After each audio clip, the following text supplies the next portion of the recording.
got the air, storming fields. Well, Dolphin fans.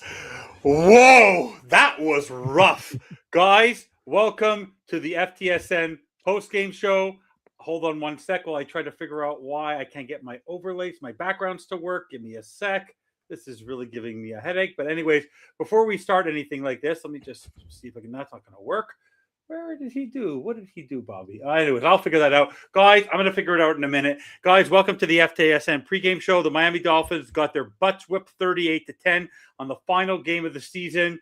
With me tonight now is Steve Malloy. Steve, what a disaster that was. What a mess that was. That was absolutely awful what that was. I honestly thought, you want to know what? They're going to give it a bit of a fight.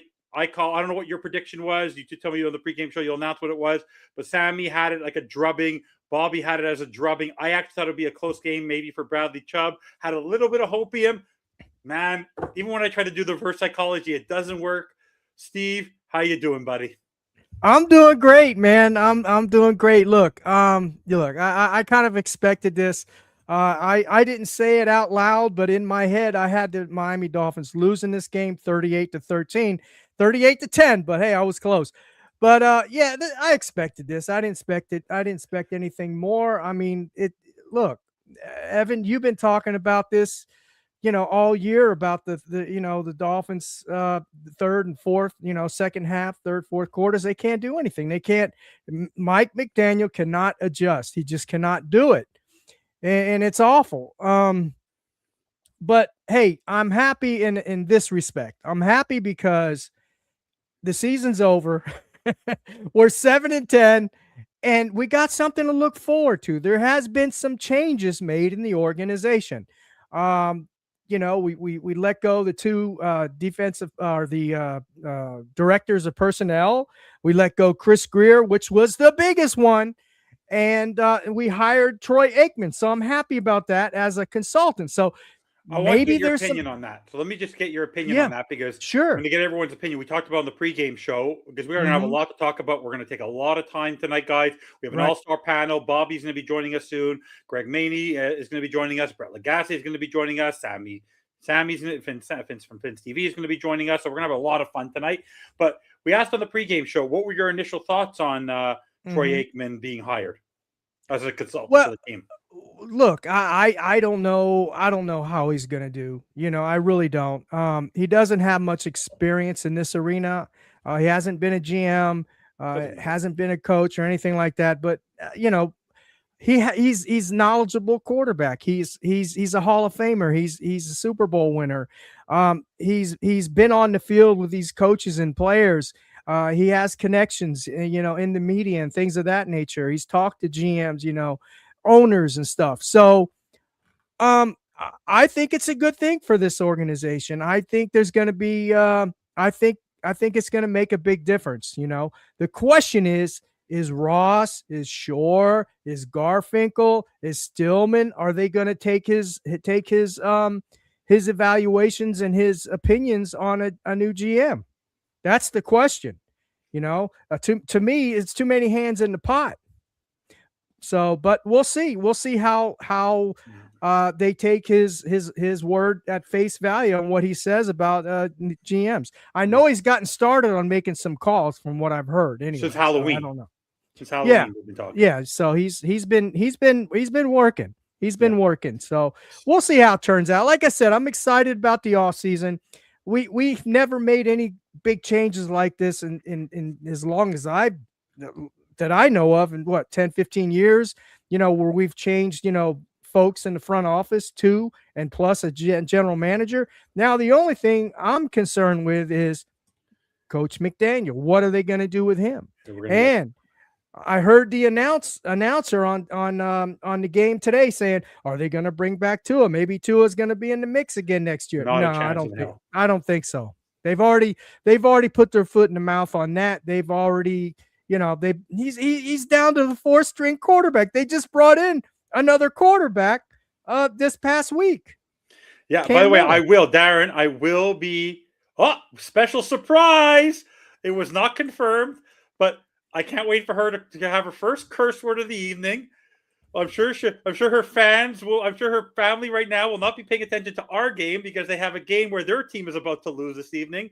I miss her. I love her. Happy New Year, Courtney. Doll, how are you, sweetheart? Courtney, how are you? Hi guys. I can How only are you? stop on because I do have the family coming over for the next game. What dog shit, huh? Yeah. So, guys, let's go over the game. Let's just have some fun, and then we're gonna get back to Aikman and all that.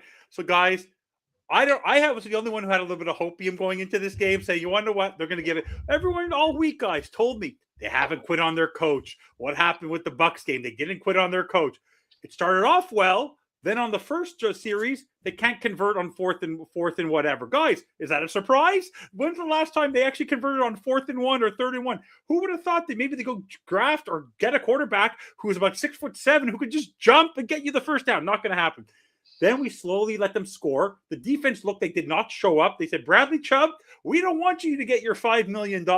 We're going to lose this for you in the first quarter, guys. The moment they gave up 14 points, they just lost Bradley Chubb $5.15 million in bonuses. Yeah. Like the defense didn't show up. Then the offense shows up a little bit. Then the defense sort of stops, and things sort of look okay. And then the second half, great. They get 7 points. It's 14-10. Lo and behold, what do the Dolphins do, Steve and Courtney? We allow them to score in 28 seconds. Let's get a field goal. Then, lo and behold, the Dolphins of yore. They didn't have this problem the last 3 seasons, but what did they do? No points in the first half. They gave up another 14. They are finishing with a minus 104 differential. And Doll, when you were still figuring out what you were going to wear for Halloween is the last time the Dolphins scored in the third quarter. That's how insane that is. They have not scored in the third quarter since before Halloween. Yeah. Like, so you said this was dog shit. So before we even continue the game, what was your expectation coming into the game?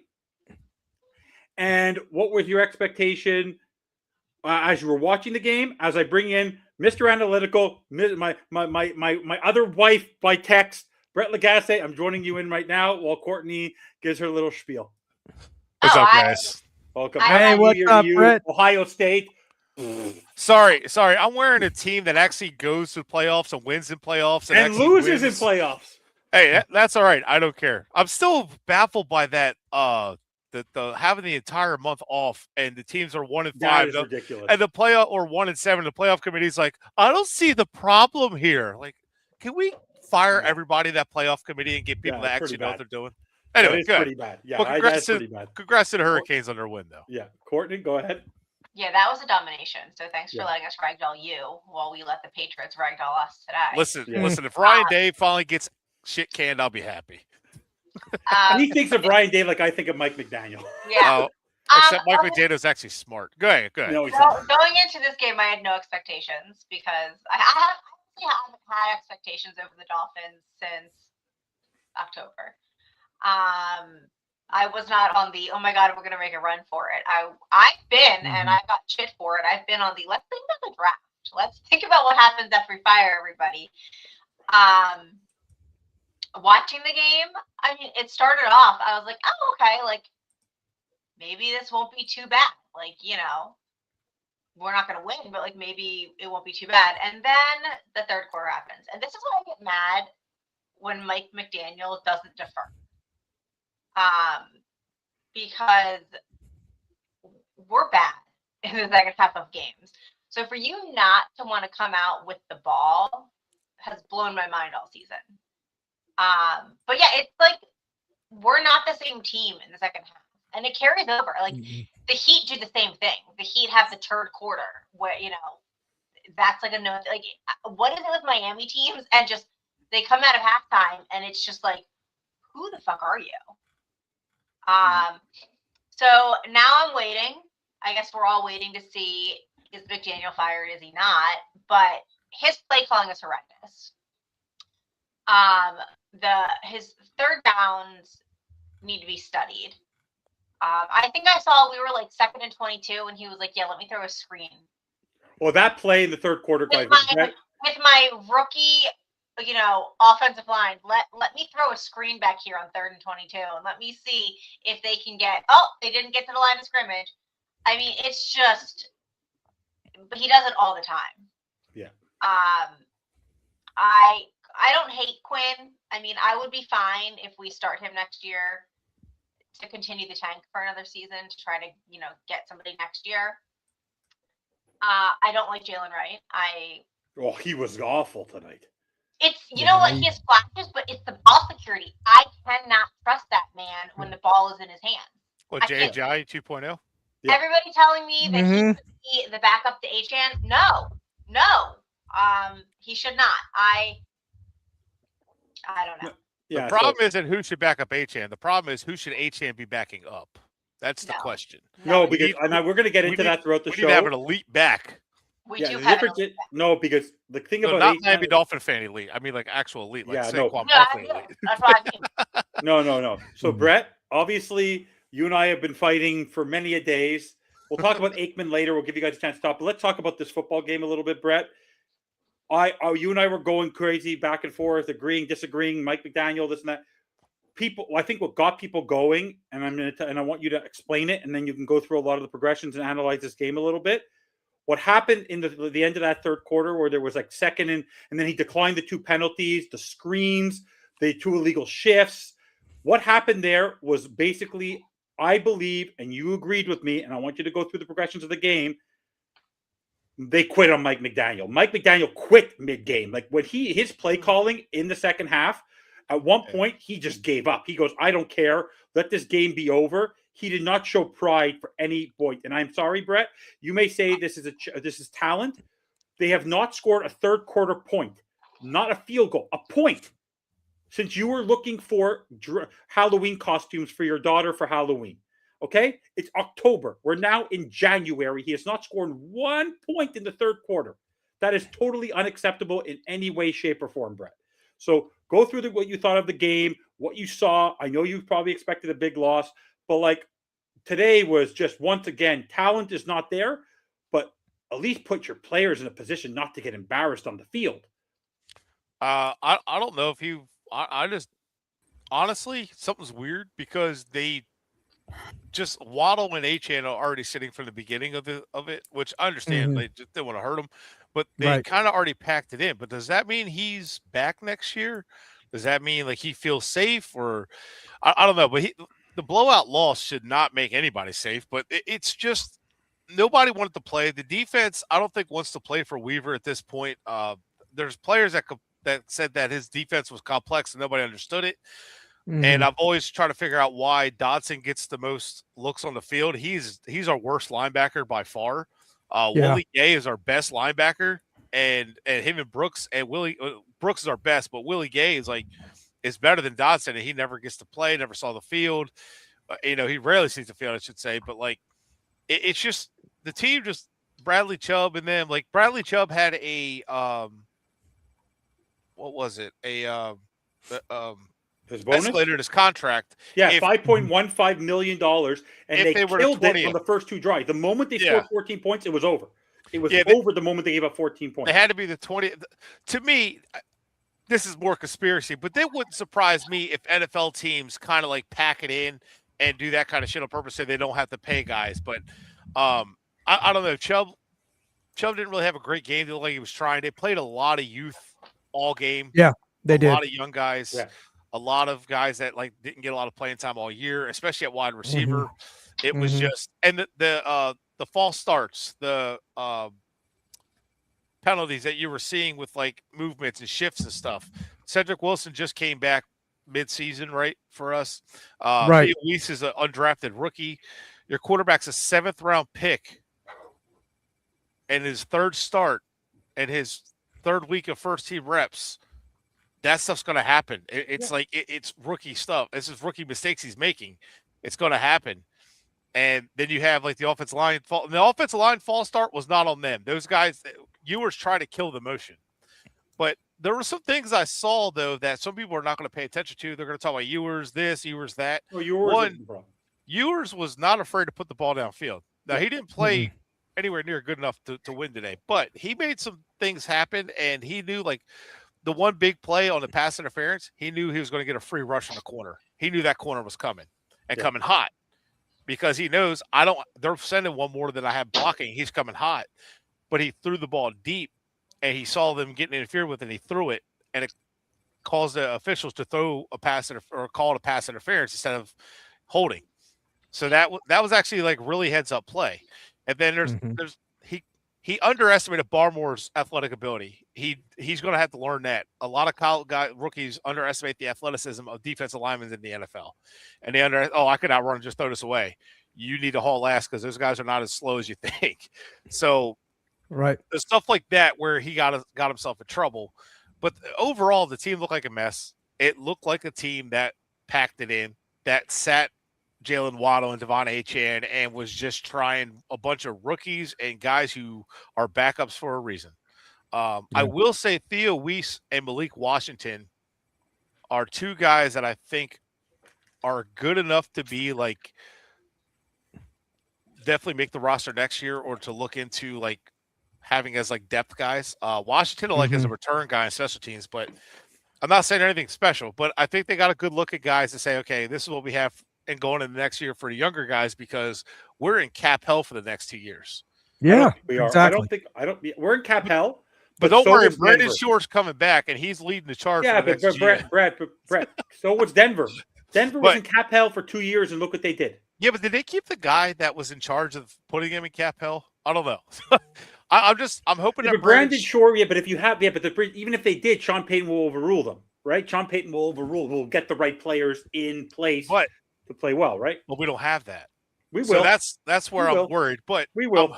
I kind of hope because I want a fresh start and a clean slate. I kind of hope that this was the team quitting and Me too. McDaniel getting the axe, but I don't think it's going to be. I just hope it is. Yeah. So let's invite in the guy I actually been fighting with more than Brett. Going at it this week. We need to hug it out probably on Thursday. Steve will bring us back together on one of our panel shows that we'll do together. By the way, I hate to break it to you, Brett. You're going to have to make some time because Bobby and I have already been saying we need to do a lot of sister shows for draft coverage. We have to outduel Spingate. So you, me, and Greg, and whoever else wants to join, you're welcome to join, but we have to get our show going. So, Greg, welcome. What were your thoughts on this game that started off okay? And I understand, Greg, you and I have been fighting, but just want to let you know, we have not scored a point in the third quarter since before Halloween. Okay, you could say this is something that is unbelievable. We had negative yards for pretty much all of the third into the fourth. So what did you see in today's game? It started off okay, then it fell off the rails, gave up points at the end of the half in 28 seconds, then couldn't score anything into the third quarter, then gave up 14 points, and the game was over. The defense quit the moment you threw that interception. And if you don't mind answering, because I think I wanted Brett to answer it also, but you can answer it. Whose fault was the INT? So that really turned that game around, like really flipped it. So overall, what were your thoughts on the game? Well, first the INT. The INT is on the quarterback. The quarterback, he's a rookie. He's a rookie in his third game playing a very good defense on the road. All right. So he made a bad choice and he misread the coverage, in my opinion. All right.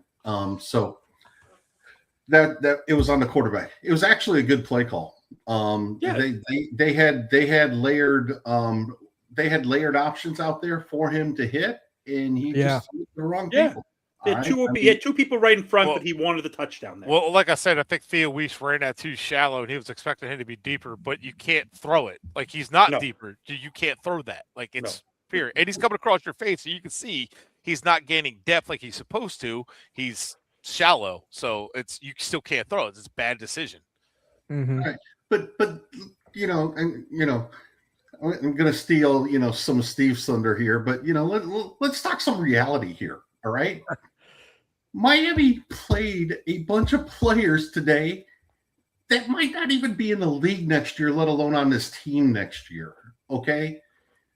They're playing a bunch of fourth, fifth, sixth wide receivers. Okay. Who are basically journeymen that no team wants. All right. They had a tight end Dolchich, who was basically cut by a good team earlier in the year so Miami could pick him up. Everyone wants him back. He's wonderful. And He's everybody fantastic. wants him back as a starter next year, right? we He's have a number 2. He's a quality number 2. That's it. Julian Hill was number 1 today. Julian Hill was number 1. Doll's favorite player, Julian Hill, number 1. I mean, He's actually been better without Tua. That's weird. I know, but he's still awful. He cannot pass block. He was pass blocking like garbage today. So was the entire team, but that's not saying much. Yeah. well, Jalen Wright doesn't know how to run the football yet. He still has to learn that he can't try to bounce everything outside and protect the football. Oh, but come on, we traded up for him. He was ready to go. Okay. McDaniel traded up for him. Hey, McDaniel traded up for him. Yeah, he wanted him. He He wanted him. wanted him. You know, He needs to worry about holding onto a ball, not how to run it. No, Like because maybe you can explain it, Greg and Brett. But Greg keeps explain out it. here. They were talking on the show today, Greg, about being a physical. Greg Olson was talking to be a physical runner. The problem is he's trying to bounce off every defender that he's forgetting to hold on to the ball. So like he's trying to hit the defender, but while trying to hit him, he doesn't secure the ball. He fumbled it twice. Jay Ajayi used to do that. Watch Yeah, Marion he did. Barber back in the day. Go back, rest in peace. Yeah. Go watch Marion Barber back in the day. Watch Yeah. where that ball is. That ball is tucked tight, and when he runs into you, he's running with everything. That ball is tucked against his body. well, and I don't want to kind of derail the talk about the Dolphins here, but watch if you're watching the college playoffs, okay? Watch Indiana, the U as well. Yeah, Courtney, we can talk about the U later because they got a monumental task because I still think they're going to do everything they can to put an SEC team in the final game. I don't trust a ref to save my life. I don't trust the NCAA at all. But anyway, I digress. Oh, Greg, but Brett totally believes in the 1 month bye. He totally believes in the 1 month bye. Take a vacation, guys. Forget the Indiana's the only team that looked good. And if they had to play like any of the better teams, I don't know if they would have won either. There's a resemblance between Greg when he's very serious and has that snarl in his face, and Kirk Dendetti. There's that look. Like he looks about the honestly, same age. He looks like he's about to put you in detention. They're paying this guy $10.8 million a year. I'd be terrified of this coach. He looks mean. But the thing I was going to say about this is the running backs for Indiana. All right, they play 3 of them basically, but they never bounce. They never look to bounce. They're always running inside. They see the hole, they plant the outside foot, and they go inside. That's the way Jalen Wright has to run. That's the way Ollie Gordon has to run. And they're not Achane. Okay, Achane's an elite. Achane has the feet to be able to bounce outside and then get around the corner. All right. Gordon and Wright just don't have that ability, so they got to stay inside. They got to see the hole, plant the outside foot, and explode through. Yeah, all right. Yeah. And Gordon's more consistent doing that, getting upfield, north and south, a lot better than Wright has been, though. Although he's not been as consistent breaking tackles. I think he's thinking too much. He's not as consistent breaking tackles and things like that. And Wright is more physical. He just doesn't do it enough. All right, but I get back to you could see today the game would have. The game would not have gotten out of hand the way that it did if Achane played. If Achane played, this is not a blowout the way it was in the first. He changes they don't make that mistake. That 4th and 1 play, they do not make that mistake. The 3rd and 1, the short yardage situation, they would have checked it down to Achane. I'm sorry. They relied on players who are not capable. Achane would have converted on some of the plays they needed in the short yardage. They would 100% gave the ball to Achane way more than they did today. And You're going to Taj Washington like 4 or 6 or 7 times today. Yes, I agree. But Todd, what people aren't going to understand here is the Deebo Samuel in San Fran moving the running back was Mike McDaniel's call. Mike McDaniel's a wide receiver guy. He was a run game coordinator. He's been a wide receiver coach for the entire time, his entire career. And then with run game coordinator, he moved Deebo to running back because it needed some physicality. It needed somebody to run. Achane is that style player that he has, like he had in Deebo, but so is Malik Washington. I'm not saying the same level, but they're the same style player. Not even close. Right? But they have a similar role. And that's where like it becomes helpful having them both. But that's pretty much why you saw Washington get those touches, because that's where he's going to use Washington. Not the same player. But again, no, it doesn't. But see, this game is more about evaluation than it was anything. However, you would expect them to play with a little bit better. I don't know, a little bit better effort and a little bit better fundamentals than they did. That's my whole thing. Because I want to let's just say this, and I'll go to Dalton, and I'll go to Steve. If you look back now, the game against the Bucks, the wins that they've had this season, I'm telling you this right now, and you may disagree, Greg. They're a bad football team to begin with. They're a bad football team. They're a poor, and people who were saying, and maybe Courtney, you can go first, and Steve. Everyone was praising how good Kenneth Grant was, how great Jordan Phillips looked, how great these picks were. Ollie Gordon, no H-Chan this season. You'll be lucky if you have 1 or 2 wins. This is not even close. Hey, Greg, our problem last year was we weren't many physical. Problems for this team this year, and I was one of the hardest H-Chan trollers. But here's the thing. Last year, Greg and I kept talking about this. They kept saying we need to get more physical, And yeah, we need to get physicality, but we didn't need to go draft the defensive tackle in the first round. Now, Mason Graham, I would have taken in the first round because he collapses offensive lines and takes up 2 or 3. And yeah, that creates easy one-on-one pass rush, right? And stuff like that. But I'm not again, we got physical for what? Savani is physical, but he's horrible footwork. And I was so happy when they're going to pick up a lineman. He's god awful.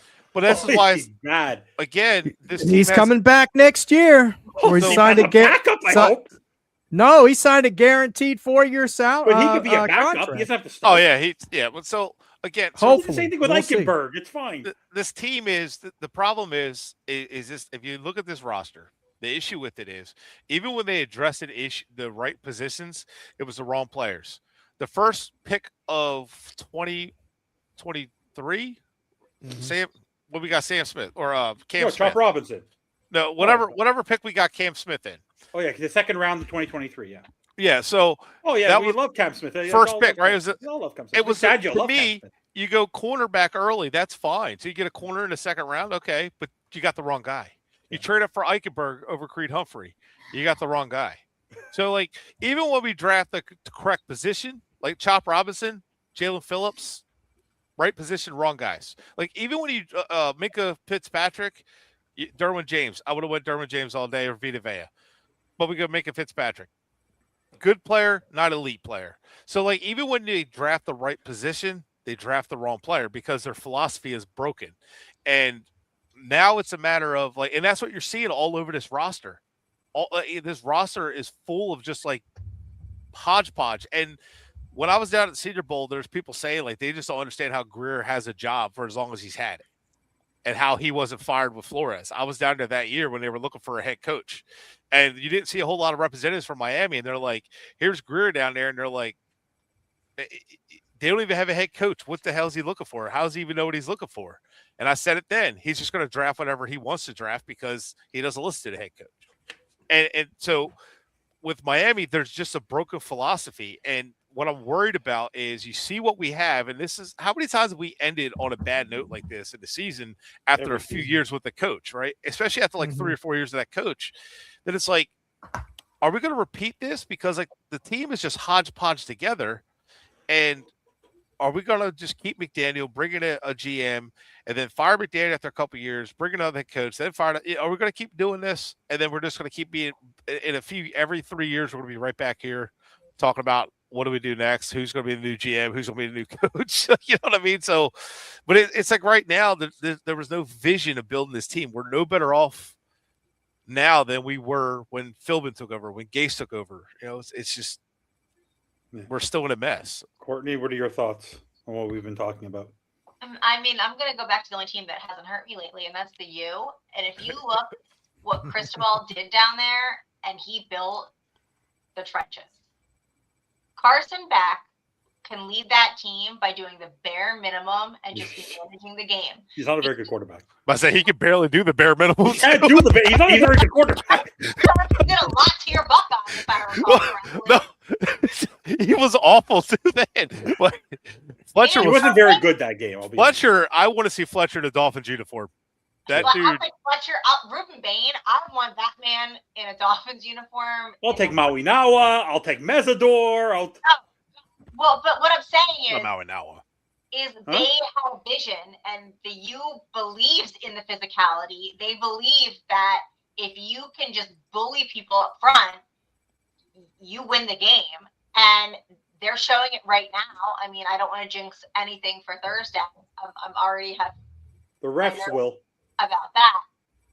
But I'm saying, like, if you look at the game, they come out and they just smack you in the face, and they just keep trying to smack you in the face, and that's what the Dolphins lack. Even now, you can say, "Oh, we are not even a fraction of the physicality that." And I know that everyone says college and NFL is different, but I think the philosophy through all of NFL, any level, is that if you win in the trenches and if you have that physicality up front, it's going to be very hard to lose a game, especially when you throw off the timing of the other person's offense. And we just don't have that. Our guys up front, like, barely know what they're doing. They barely hold a block. They barely make a lane. They're not disrupting anything.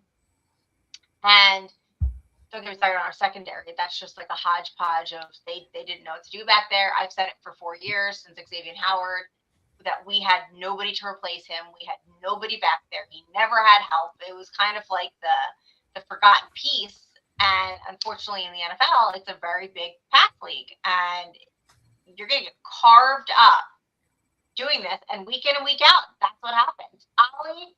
Bobby was hyped about Ollie. I've been nothing but disappointed with him. He hesitates when he gets the ball. He doesn't hit a hole hard. He tries to do the stupid bounce. Like, he doesn't just like put his head down and bulldoze like we were supposed to have drafted him for. I've seen him too many times in the backfield get stuffed because there's a hesitation. He doesn't hit. Like, I don't like him. I don't like it at all. I do like Theo Wees. I would allow him on as, a third back. I like him. I don't think he's obviously Waddle, and Waddle isn't Tyreek. I mean, we've had 3 levels of players, but Tyreek's gone. I'd like Theo, but McDaniel has to go. You can't look at this team and say that it's run well, that the players respect the coaching staff, that the right plays are being called. Like, it's just, it needs an overhaul. It needs a complete. We need a cleanse. We need a cleanse. Yeah, you need it, and then you need a GM and a head coach, both new, right, that come in and are unified and agree this is the plan. This is what the Dolphins will be, and they collectively go out and find the guys and start to build based on what this philosophy is. No more of like, I'm going to do this, I'm going to do this. Oh, he's fast. He runs a 4.2. Let's get him, even though he's tiny and has an injury. Like, no. You need, and I really hope it's a guy that comes in and says, no, I want a nasty, I want all the Richie Incognitos on my line. And I will die by this hill. But you need unity, and you need a GM and a head coach that are on the same page and that are both like, that will go and do this. And you need to get better talent evaluators out there. You need people that are like, listen, like, I don't want somebody that's going to. I'm rocking Carson back. I would never draft him in the NFL. I'm going to rock with him for the next 2 games. I would not draft him to the Dolphins. But I need somebody that understands the distinction, because there is a clear distinction. Yeah. So this was actually asked by Barry Jackson, and then Steve, I want you to answer this, and then you can cover a lot of the points. Mike McDaniel on the Dolphins being outscored 130-27 in the third quarter. I have a strong, this is such bull crap the way he talks. I have a strong motivation to take the off season to figure out what we could do from a controllable standpoint, from a schematic standpoint, from how we operate. We have to figure that out. That will be led by me for sure. What does he know? Number one, why does he say he's going to be back? What has he been told? But what kind of nonsense, crap ass answer is that? He starts using controllable standpoints. What kind of stupidity is this guy spewing, Steve? Well, what kind of nonsense is dude, this? if he said he was, we'll see if I come back next year if I'm going to evaluate it. No, but like controllable standpoint, schematic standpoint. What the fuck is he talking about, Steve? You're talking about Mike McDaniel, right? Yeah, what's he saying? Well, they're down 100. I don't think he knows what he's talking about. No, because if he hasn't figured it out by now after 4 or 5 years, I don't care what he says now. It's not going to happen. But anyway, this all goes back to what we've all been talking about, what Britt has been talking about, what Greg has been talking about. We draft well, but we draft the wrong people that are to fit the system that we are in. I It wouldn't say just we we draft draft we just don't draft well. But here's the thing, and this is what I'm kind of elated about. We got Troy Aikman, and hopefully, I'm hoping that he can put some sense into Ross's mind and pick the right GM. Hopefully they pick the right GM. We get the right GM, the right coach in place. And, as far as talent goes, evaluating, we've got scouts. We've got scouts that go to all these games and things like that. Okay. The GM, sure, he should have the final word of who we pick, right? And he should be a good talent evaluator, right? But until then, we're just going to be going around in circles if we keep Mike McDaniel this year. I know I had a podcast where I talked about why we should keep Mike McDaniel. And the reason why I said why we should keep Mike McDaniel is because I thought they were going to bring him back along with Champ Kelly, and there'd be some continuity there. I thought too. Yeah, but at this point in time, now that Ross went out and did something probably uncomfortable for him, right?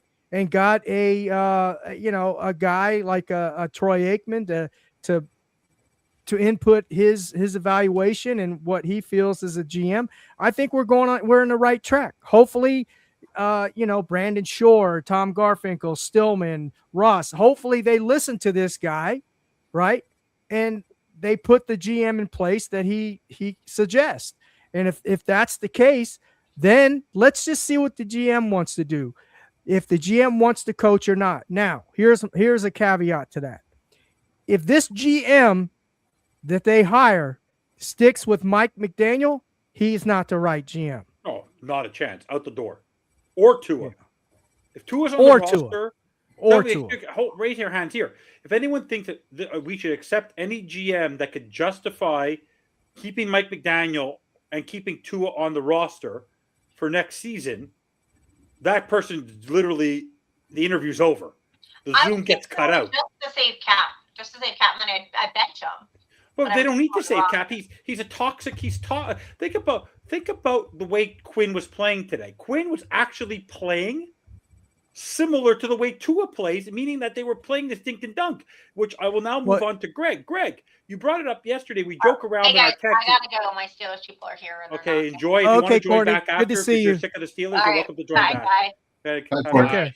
So, Greg, we talked about explosive plays. If you look at how many passes behind the line of scrimmage, like even if the play is not there, he's still throwing it there. Like what I saw today was there's no explosion. Mike McDaniel, even now, without the players without Tyreek Hill, there is no explosive play.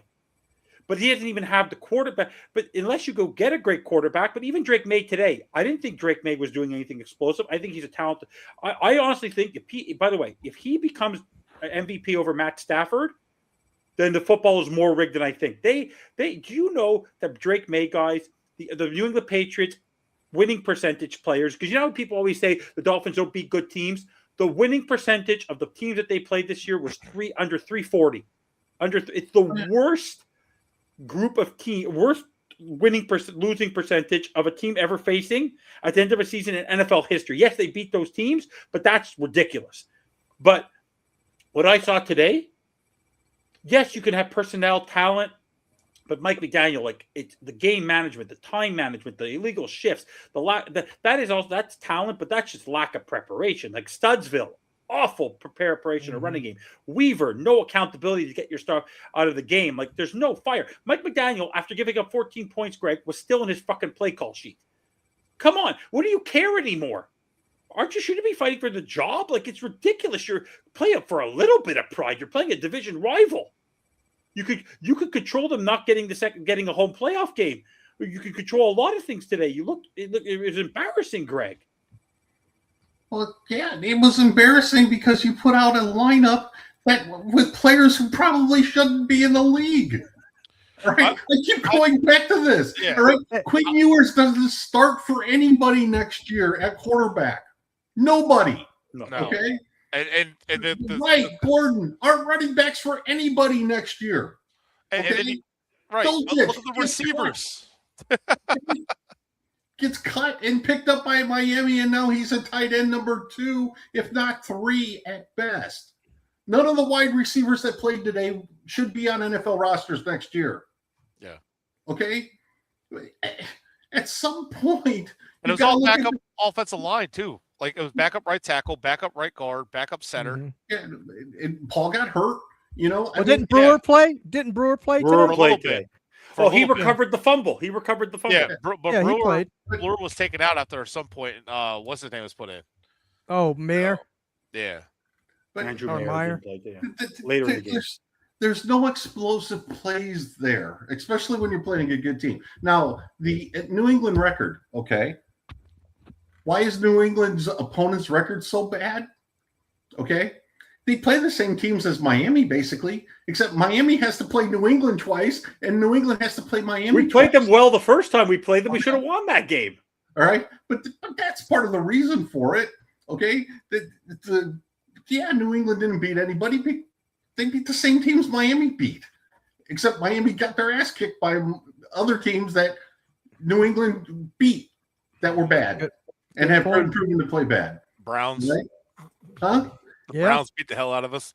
But and this is where, so I was looking at something real quick, and this is what's I don't know. I don't know what Ross is thinking. I look at the way the season went, like the Baltimore blowout loss, like that was like kind of like at the end of like the bad for a while this season, and we were 2-7 after that. So and then we beat Well, Buffalo, and and then let's- we went what 1, 2, 3, 4, 5, 5-3 after that, right? So in the last 8 games we went 5-3. I hope that's not enough to keep McDaniel. I really do. I really hope it's not enough. But something tells me after going 2-7 and then finishing 5-3, it might be enough. But Brian Flores also started out 1-6, 1-7, and then went 8-1, and finished the season 9-8, and then they fired him. So I'm like, fingers crossed, and they just clean house. But I don't know. And I'm not blaming McDaniel for all of it, because a lot of it is talent, but a lot of it's coaching. But also, like you said, they benched Waddle, they benched Achane, they benched their best weapons that they had left, and they got a bunch of scrubs playing. And now, granted, I'm not making excuses, but if Tua was playing with those scrubs or backups, people would have made all the excuses. Oh, well, Tua's not playing with good players, this and that. Like, I was just gonna make mention about that, Right. Britt. Actually, now this is just my perspective, and I didn't want to cut you off. Would you finish, or did I? Yeah, cut go you ahead. off? We have guys. We're not going anywhere for a while. So Well, I was just gonna say, even with all the scrubs, with the wide receivers, no Achane, as you said, some no Austin Jackson, backup he guard backs on the the running right game, but I side, want him gone. I want him gone. rookie left Yeah. guard, and all that, and then the tight ends you all just mentioned. I still think Ewers didn't do too bad for his third start as a 7th round rookie. He's not the No. problem. He should compete to be a backup in the league. He's fine to be a backup. But to see what I Yeah. saw today, the stupid penalties, the lack of effort, the defense giving up. Guys, how often, Greg and Brett and Steve, go on this. Every game this season, the moment the offense in the third quarter does not perform, go back. If we go watch right now, all of us, Greg and Brett, we should do it. Guys, we should go back and look at all 22s. I guarantee you look at every time Tua or Quinn failed in the third quarter of a game, the defense gave up 7 every time, or 3, mostly 7.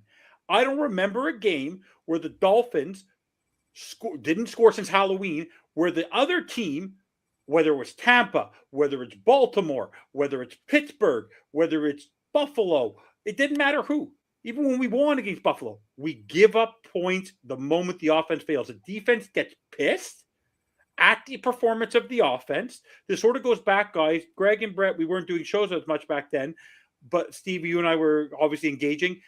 When the defense was pissed off when Flores got fired. They were pissed at Tua. Remember how all those reports guys came out that people were not a big fan of Tua. The defense had problems with him. The veterans. The defense gets mad at the offense. You could see it. They're fuming at the offense and they quit. They go, we're not going to try anymore, Greg. Why should we try? The offense stinks. Why should we even try? Let's just run. Go. Like the Ramondre Stevenson touchdown. Did any defender give a shit that he was there? No defender was within even 10 yards of him. He's a running back. He just run past them. Which touchdown? He had like 8 today. No, Oh, by the way, I would have won. No, I think they had three, My two or three each. If I my don't remember the running back. if my semifinals was last week, not this week, like I got screwed. Ramondre Stevenson waited 1 week late for my fantasy. He was ridiculous today. But though, let me ask you, Brett. Like I've never seen a team that never bring the other team. Like the famous line, I'm sure, because you've coached for many years, Greg. You explain this to me. If a defense struggles, like in hockey, a goalie will save you. In baseball, a pitcher can win you a game. In basketball, your best players could win you a game. In football, it's a much bigger roster on the field, right? They're not 11, but they have more. The team really has. I've never seen a defense quit when the offense doesn't perform. It's I don't know if quit's the right word, but there is definitely a point where if the offense isn't performing, where the defense is kind of throws their hands up and says, we can't. There's nothing we can do to win this game, essentially, and vice versa, right? I mean, I've been on teams and on staffs where basically there's a lot of finger pointing between the units. Offense blaming offense is saying that the defense isn't keeping up their part of the game, and vice versa, right? It's hard to maintain team unity like that, especially in a long NFL season, all right, or a long college season. I would hope that professionals would play all the time, like their job depended on it. But we know that doesn't happen either.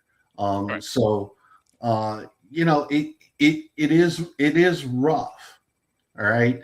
But some of the scheme stuff today that New England did, all right, the touchdown pass to Stevenson, right? It was basically a man coverage. They split him out wide. They put Brooks out there with him on a linebacker.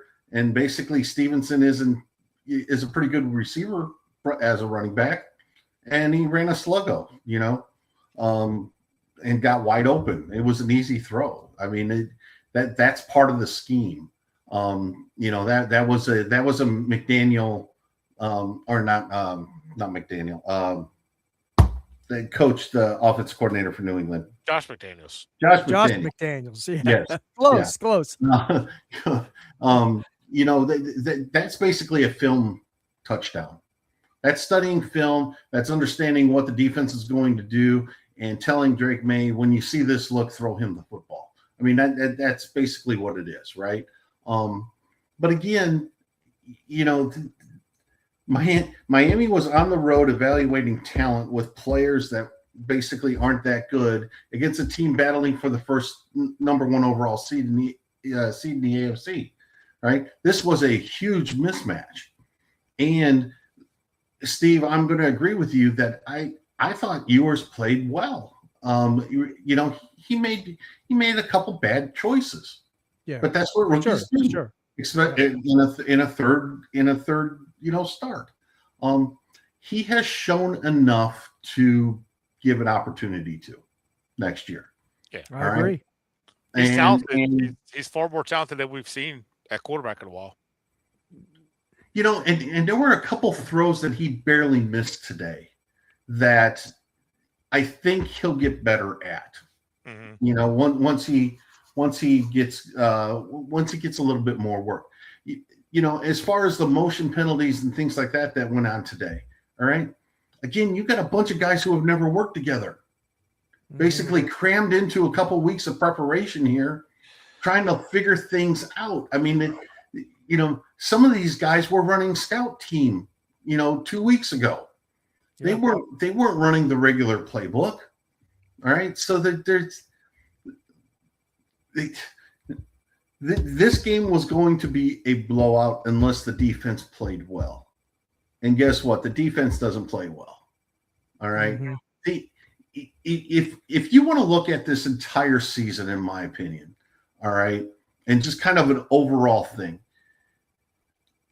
I'm not necessarily – I didn't think the offense would be this bad, but I didn't expect a lot out of them, all right?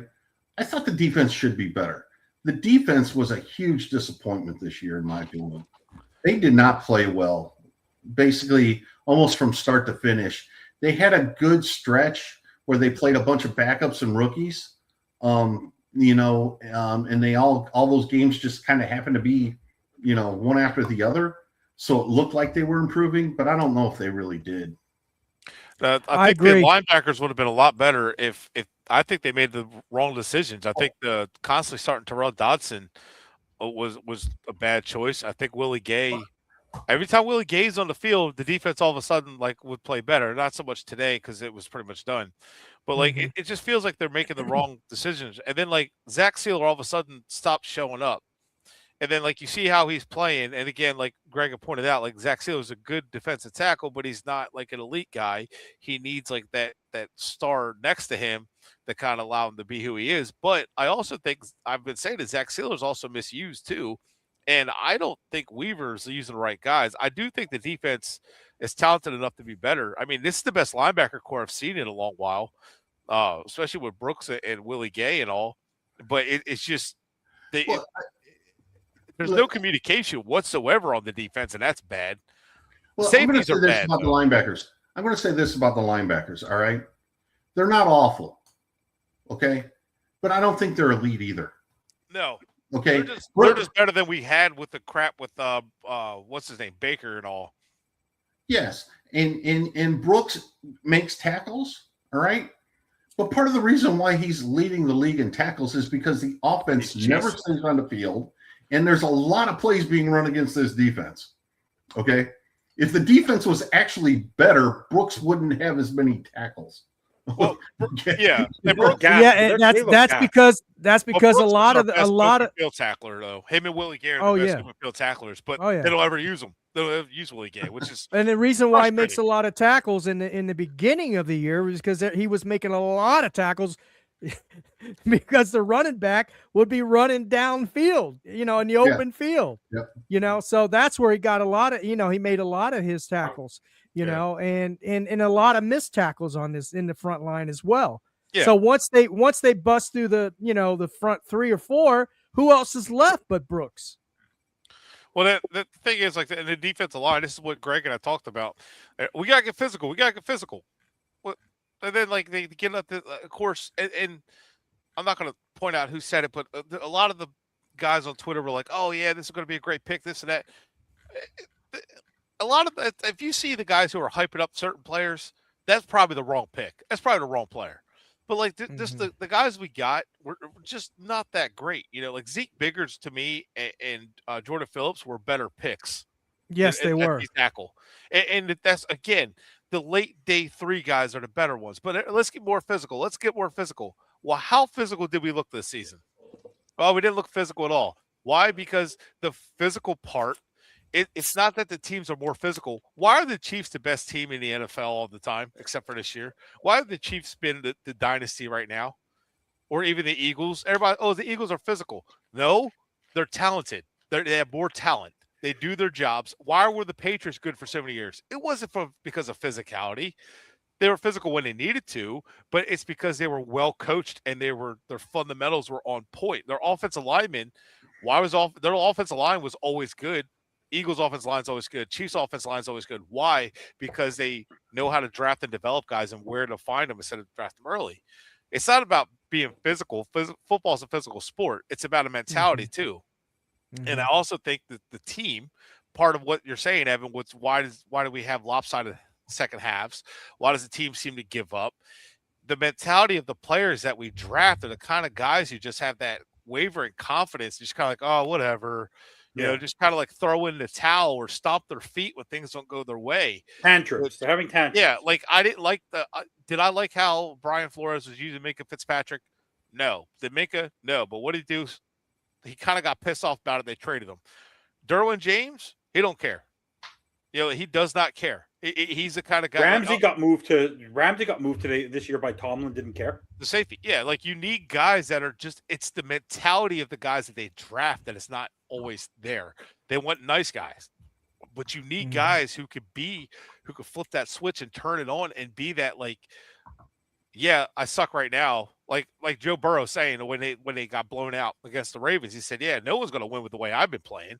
He's not saying he sucks. He's just saying right now he's not playing good enough. He needs to play better, right? So, but like Tua, oh, do I really suck? And it's not just him. You got guys who are just like the mentality.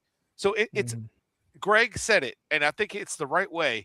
It's not a physicality toughness. It's up here. Oh, they have no mental fortitude. Toughness. They have Right. no. You knew. Like, I'll give you an example. When you look back, the famous, remember, guys, we know this better than anything.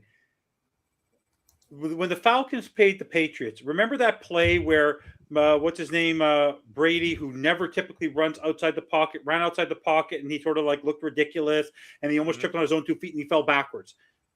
He came in the second half, and because he's so mentally up here, Mendoza, I don't think it's his arm, physical. He's mentally strong up here. He's well coached by his coach. Drake May, it's not his talent on the field. Vrabel has it built in him. It's up here. Roethlisberger, I don't think was such a great quarterback, but Tomlin, when he was there, had it in his brain at the beginning. He's strong up here. Favre made a lot of mistakes. What was he? Up here. It didn't matter as bad as Peyton Manning was at the end of his career. What did he have? IQ up here. Yeah. Stafford making mistakes. Smart quarterback. There's a particular guy on this panel who I believe, I said this today on the pregame show, Brett, that I think the best thing for Dan Campbell next season is to get rid of Jared Goff. Yeah. Jared Goff is his hindrance right now. The same way I said to McDaniel this year, him and Tua have to get divorced. I think Goff and Campbell need to get divorced. If they run it back with each other again, they're not going to do well again next season. There's a mental lack of fortitude up in the brain. As physical as you want to be, you know who had an awful game today? Who was his worst game of the season? Patrick Paul. I never heard 52 get penalized as much as he did. It was his worst game of the year. A lot of mental errors. He was grabbing. Yeah. He was holding. He was jumping. He was antsy. He was nervous. Something was off today with him. So, as much as, by the way, and guys, and Greg, Steve, I want to get your point. I have a feeling McDaniel's still going to be back somehow, some way. I don't know what Ross is going to do, but they actually announced, Omar Kelly just posted, I need to read more about it. When they had the team meeting at the end, you saw Brandon Shore there. You saw Champ Kelly there. You saw Tom Garfinkel there. You saw Steve Ross there. You know who wasn't there the first time they haven't seen him in a while? Marino wasn't there. So I don't know what that sort of teeth. But there's something mentally up. Like there's something up there, Steve. Like the mental fortitude is just absolutely. There's something like there's no IQ on this football team. There's no common sense on this football team. Everything is overthinking. You made a good point because when now I know this is going back some time, but back in the 70s when Don Shula was running the show as the head coach, Larry Zonka made a comment. I saw him on a podcast. He was talking, and he said before Don Shula even whenever he'd get a free agent or whatever, he'd have an interview with that free agent or rookie or whoever it was. They had to have a certain mentality, IQ, football IQ.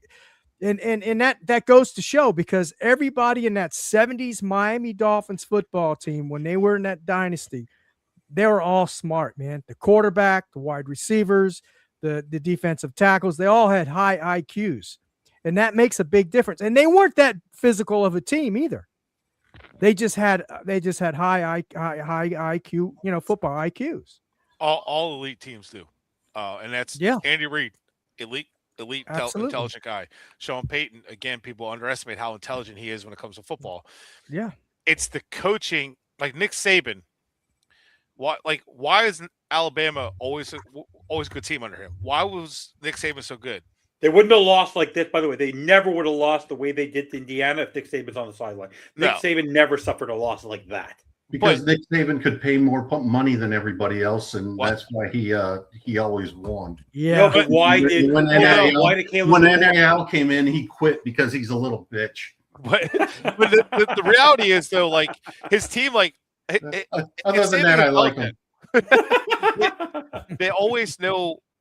His players always know game time situations. They always understand game situations. Majority of them, anyway. You're not going to get all 53 or whatever the roster is in college now. You're not going to get them all aboard all the time. But in the NFL, if you get your majority of your starters, especially like your captains and your key positions, where they know what they need to do, or they know what your teammate needs to do, so they know what they need to do, it becomes a keeping each other accountable. And if you coach it to the point where these guys know what they need to do, but what you need for a coach to be able to do that is getting the guys that do that, like getting their guys, like getting guys that understand that. So that's where you need a GM and coach on the same exact page. This is what we look for. This is how we find it. This is how we do it. That's why you need a coach to develop it, the front office, or vice versa. It doesn't matter. Just it has to be on the same page, and if it's not, it doesn't work. And I'm going to take this back a little bit. All right, let's go back to the Pittsburgh game and Troy Aikman's commentary on Monday Night Football about why Miami's not speeding things up and why aren't they rushing or anything like that? You know, advancing plays and things like that. Right? It was a legitimate ask. Why isn't Miami speeding up? Okay. Because Tua couldn't do it. Can't throw. All right. He can't do it. He mentally, he was not in a position to basically handle that much information in a fast amount of time. McDaniel knew this. And McDaniel basically said, I can't do this. I can't run a hurry up with him right now. It took Tua a long time to process the play calls, to get to the line of scrimmage, to identify everything, to make everything move and happen, okay, without speeding up, asking him to speed up. It was a problem. And it's been a problem not just this year, but it's been a problem over multiple years. Okay. And I don't want to bash this. I don't want to make any assumptions here or anything like that. But the last 3 weeks, there haven't been delay of games on offense. There had to be timeouts, a bunch of timeouts called because the playing clock was running out. All right. What really changed? The quarterback. Yep. 100%. Okay. We can say that maybe McDaniel simplified the system and things like that for the rookie. Potentially. We won't know that. We'll never know that. But there was a dramatic shift over these last 3 games compared to the last 3.5 years when it comes to that. Yeah. All right. And what was one of the knocks on Tua coming out of college? He has a low Wonderlic. Yeah. All right. Exactly. I had a lot of knocks on him. People question his mental ability to pick up things out of college, and it was part of his draft evaluation. The concussions could be having an effect on it. And so I said that 2 years ago that I noticed something in his change of his change in disposition, the way he talked, the way things he said, the way he laughs, the stuff that he's saying in press conferences. I'm sorry. Yes. Either he's a moron or what? Because what he says in press conferences this year, being so honest, no one should be that honest. Hold on. I've never been that honest in my life. All right. So it's what I think the concussion is a little bit of a cop out for him not being mentally prepared. So is he stupid? No, I think he's lazy. I think he's mentally lazy. I don't think he prepares mentally for the game like he should. Oh, that's obvious. On the field 5 hours before throwing. So I don't think he's preparing more. I don't think he's doing the extra that he should be doing. That's right. Now the awkwardness or the saying, being blunt, honest and stuff. So because I have dealt with that before, and with ADHD, I tend to kind of say something, and then later on, I'm like, shit, why the hell did I say that? Why did I tell them that? Like, like, damn, I shouldn't have even said that. Like, so it's like, it's sometimes it's not that you can't control it, but it's something you have to work on and be constantly conscious of it. So it's not easy, but like eh, when you're sometimes you get frustrated and you just sometimes you just say what's on the front of your mind, and you really should be pushing it to the back of your mind. Like, I'm not going to say that. It's something you have to work towards and do. And it did take me a long time to do that, but so I get like where the frustration with that is. But again, as a NFL quarterback, you can't have that. And and it sucks because like if he has that, like he has an extra battle to fight with that. But I think he's kind of mentally lazy. Which maybe he does have, maybe he's like me, has ADHD, where I was mentally lazy for a long time. I had to, when I was going to college and working full time, like after the military, I had to force myself to sit down and study and do it. Like in high school, I didn't want to do it. I graduated with B's barely, like 80, whatever, because I was lazy. I didn't do the extra work to get A's. So I get it. Like it's harder, but you have to, that's your career. That's what you want to do. So you have to fight it. So I really, from what I see, is like something I used to, because it's similar to what I used to be in my 20s. So I'm like, I think he's just mentally lazy and isn't doing the extra work, and is just kind of happy with where he's at. And on the surface, good for you. You got paid. I'm not mad at you for getting paid. The organization's the dumbasses who did it. Right. So enjoy your money, enjoy your family, enjoy taking care of your family, your endorsements and stuff, and live a happy life. But guys who want to be good have to be obsessed and live and breathe it, and that's not easy to do. It's not for everybody. It's not for me. Like Marino did it. Yeah, so like in order to be great, you have to do it, and there is no halfway to it. Yeah. So that's where I don't know if the concussions are why. I just think he's just mentally just lazy. Yeah. So before we move on, we have a lot more to talk about. Everyone who's watching, we really appreciate everyone watching. Don't forget to like and subscribe. We're probably going to have Sammy joining us in a little bit after he gets off Finn's Faithful. Don't forget to check out that show. Bobby's running a little bit behind. But as a side note, just want to congratulate Bobby Finn's Talk on Finn's TV. He won the NFL. He won our Pick'em League. Oh, wow. So he'll get the big, fat, ugly ring, which I'm sure he will blast into our people's faces all season that he beat all of us. You were part of it. So congratulations, Bobby. We won't repeat this when you come on the show later because you actually missed the opportunity to give yourself a cheap pop like Mick Foley. That's okay. Anyone who's a WWE fan would know what that means. I want to get back to Duke, who's a great supporter of the show. We can get into this question, then we'll talk about a bunch of other topics. What position would you draft? Well, I think, guys, I'll just start it off quickly. I think we need to draft everything, but if you're in the first round, unless there's a star quarterback there that you really like, I wouldn't touch. But it has to be like you guys have taught me, Greg and Brett, wide receiver, cornerback. If a Dobbs is there, if a Tate is there, I don't from Iowa State, you guys can go into the players. Premium positions. I don't want to see an edge rusher. If Bain is somehow sitting there, or Dave Bailey, if we want to trade back, go get David Bailey. I like him from Texas Tech. I want premium positions. I don't want to see a D lineman. I don't want to see O lineman. I don't want to see a running back. I don't want to see a quarterback. I would go to the second round. I've been researching Drew Alar. I like him. If people are bringing him up, Brett taught me about him. He could be a sneak. You don't know. But what do you guys think? It has to be premium position. They need to start from scratch. Like you saw today. No premium running back on this team, like premium, no premium wide receiver, and this is not a great quarterback draft. And I think you can go get a decent one in the second round or third round. So, Steve, you can go first, and then we can get the experts below to go. Yeah, sure. I agree. I think we can hold off on the quarterback until 27. 27.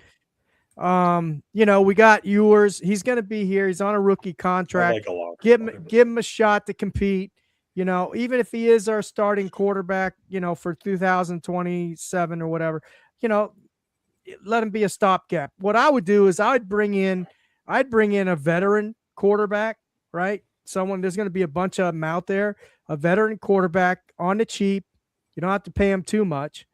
And, you got Cam Miller. They got during the middle of the week. I don't know much about him from North Dakota. Other than that, I don't know much about him. I know Tom Brady endorsed him. But, have the quarterbacks compete and see what yours can do. Let him play a full year. Let him play a full year. And then, yeah, I would draft maybe a wide receiver first round or a cornerback. And you got to get an edge rusher, somewhere in there, maybe Chop Robinson, second, not a third good round. pick. Chop Not Robinson a. has I'm been a sorry. I big know Wingate disappointment. likes him, guys. Not a good second year. Sophomore slump like I've ever seen one. We've got a lot of holes on this Oof. team. I mean, Wait till I know the schedule, guys. We're gonna get to the schedule for next year. Yeah, Quick it's for tough. 2026. It's If I tough. read you the games we have on the road, and oh my God, are we gonna get our It's stuff? tough. Wait till we go over that schedule after. We're gonna spend a while about the schedule. Oh God, we did not get an easy schedule for next year. Holy cramoly, who were we facing? But Yeah, Greg, I know. what are your thoughts on honestly, when I look back, Tate McMillan, if we would have had even with people were saying, oh, we have Waddle, we have Hill. The Carolina Panthers don't make the playoffs without Tate McMillan, a premium position player. No, correct. And look, the state of wide receiver on this team is horrible. Awful. And you're going to be Miami's probably going to be top 10, 12 picks. You probably should. No, we're just to let confirmed. We're 11th. Okay. We should, in my mind, that has to be wide receiver. All right. And if you assume Hill's gone, and if you assume everybody that played today shouldn't play ever, okay, that leaves you one wide receiver in Waddle. Okay. You need a wide receiver in this league. You cannot compete without explosive plays from your wide receivers. All right. So wide receiver is basically a must. And then anything in the secondary. The secondary has to be completely rebuilt outside of Minka. Mm-hmm. There's nothing there. All right. It was hidden for a couple games here and there when you played some bad quarterbacks and some backup quarterbacks, but there's nothing in that secondary that scares anybody. Guys, I need to just breaking news. Ready for this one? No, this is just funny. Joe Shad, who's one of the worst reporters I've ever seen. I don't know if you think, what do you think of him?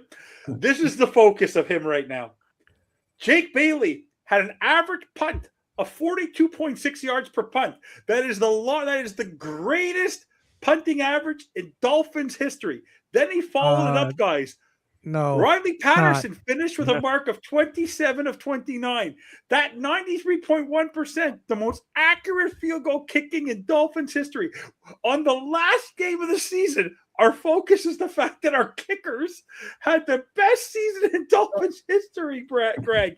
That's the focus of our reporter. You know what's funny? But you know what's funny about that? Is we paid Jason Sanders, and here we are. Sanders is hurt. We get Riley Patterson to fill in. And he does a good job. Weird. And why are we in cap hell again? Because we keep overpaid the players. Guys.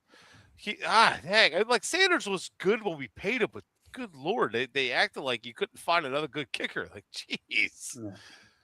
Well, and again, I had to laugh about that. Yeah, well, I think Brett's going to agree with me on the wideout and the DBs and things like that. And Josh asked a little bit earlier, do you pay Achane? No. I don't like paying running backs, but I franchise tag him unless they're studs. I'm not paying him. No, I let him play out his contract, and if he holds out, he holds up. But I'd franchise tag him. Yeah, I mean, there's a ton of tough decisions that are going to be made this offseason. And Evan, you stole a little bit of my thunder because next season, 2026 we're going to go to schedule. Don't talk about it. We're going to get to it. Is brutal. What do you think, Steve? Oh, yeah, Brett. So Brett, if you want to just jump on, I know you talked about how we need to get a good running back. We have to get a quarterback. We have to get edge rushers. We have to get all these players. And I think you can get your linemen and your O linemen in the later rounds. I believe we have a lot of picks there. I would honestly trade back. Like, honestly, at this point, unless you have a stud wide receiver there, get as many picks as you can because you're going to have to fill this roster with young players because you're in cap hell. Yeah. But no, you have to go premium. Like, you need to go wide receiver or corner in this draft. You don't have. I don't think Jack Jones should be the starter next year. I wouldn't. Cater Cole should not be your starter next year. Maybe you give Rasul Douglas, but if I'm Rasul Douglas, I'm not coming back. Wait, how about I'm not you back. forgot Storm Duck? Whew. Although, hang on, Jason. Hold on, Marshall played pretty well this season, and I think he'll do pretty good outside. Yeah, he'll be fine. Yeah, but he's not a starter. But He'll develop. He was a late draft pick. He's been. Mhm. I'm not saying he's the future, but I think there's a cheap option there. Yeah. But if you're talking, so first round, we need impact players, right? Now, normally, I'm not for safety in the first round, right? Not normally. But Caleb Downs, and I know it's going to be Ohio State, but Caleb Downs is a guy who comes in and changes your secondary right away. He's a playmaker. He's going to go after the ball. He's going to make tackles. He's going to. Or Dobbs. Huh? Which player did you just mention? Sorry, Caleb Downs. Caleb Downs. Yeah, I would take him. Normally, I wouldn't go safety that early unless they're to me, safety's like running back in the first round. He's like Kyle Hamilton. Yeah, you need that. If he's going to be that good, then you take him. Can I ask you something? This is for the whole panel. Yeah. Where do we draft another right tackle and guard? Because we need a right tackle in the right guard. I'm not You going could sign- early. You sign him. You could sign one. You know Daniels is back, right? Even though if you don't want it, James Daniels is back. You could Another survive with injury him. prone. Well, you could re-sign Cole Strange. It's not the end of the world.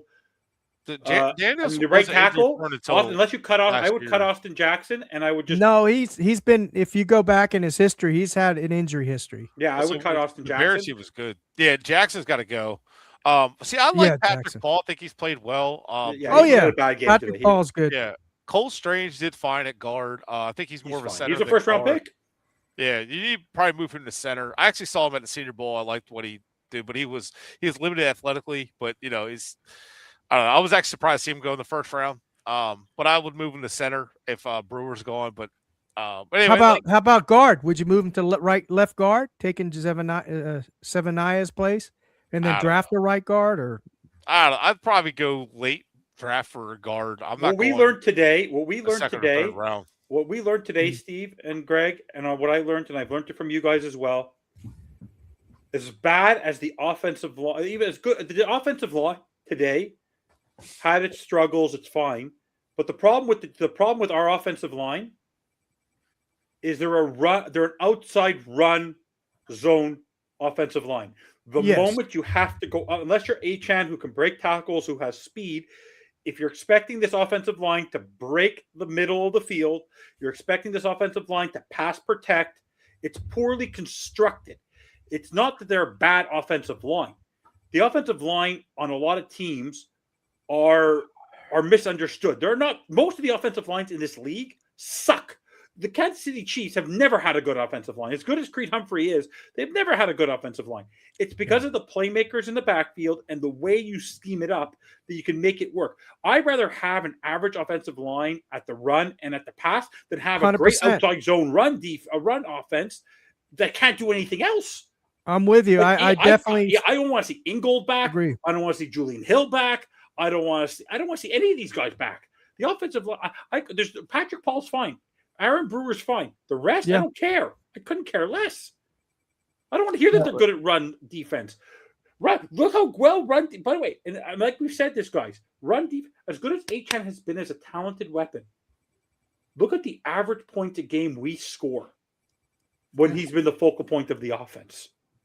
I love Achane as a player, but look how phenomenal our offense is, Greg and Brett and Steve, when he's the focal point of your offense. Well, so the thing is, like, if the back, like with this whole thing, like, this is why I don't go offensive line early. There's no need for it, because like you're just like I know a lot of people are going to say like Francis Mawiga or however you want to say. Breaking news, guys! Just breaking news. First domino: Raheem Morris has been fired by the Atlanta Falcons. First domino. Yep. They won today.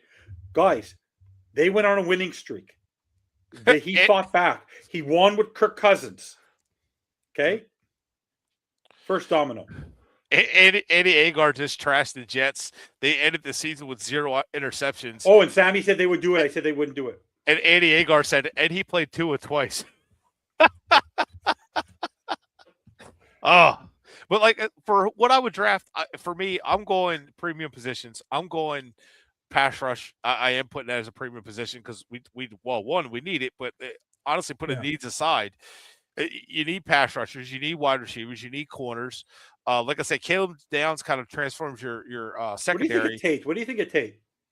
I like Tate. I like what's his name a little better. Would you but take him in the first? yeah. Tate's a good Greg, receiver. would you? Do you like Tate or no? From Ohio State? I don't know if I. Not at 11. I don't know if I'd do it at No, 11. I would trade back. If you could trade back potentially, I don't know. I would trade back at this point because I honestly, would you guys be? I would not be upset. We were talking during the game, Brett. I don't. If I'm at 20, if I back up to 20 and David Bailey's on my board, David Bailey is a game wrecker on the backfield. Yeah. Oh yeah. So David Bailey. I know everybody's going to talk about Ruben Bain.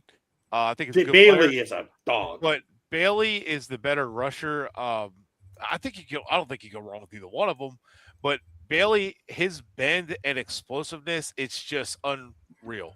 Like it is just unmatched. But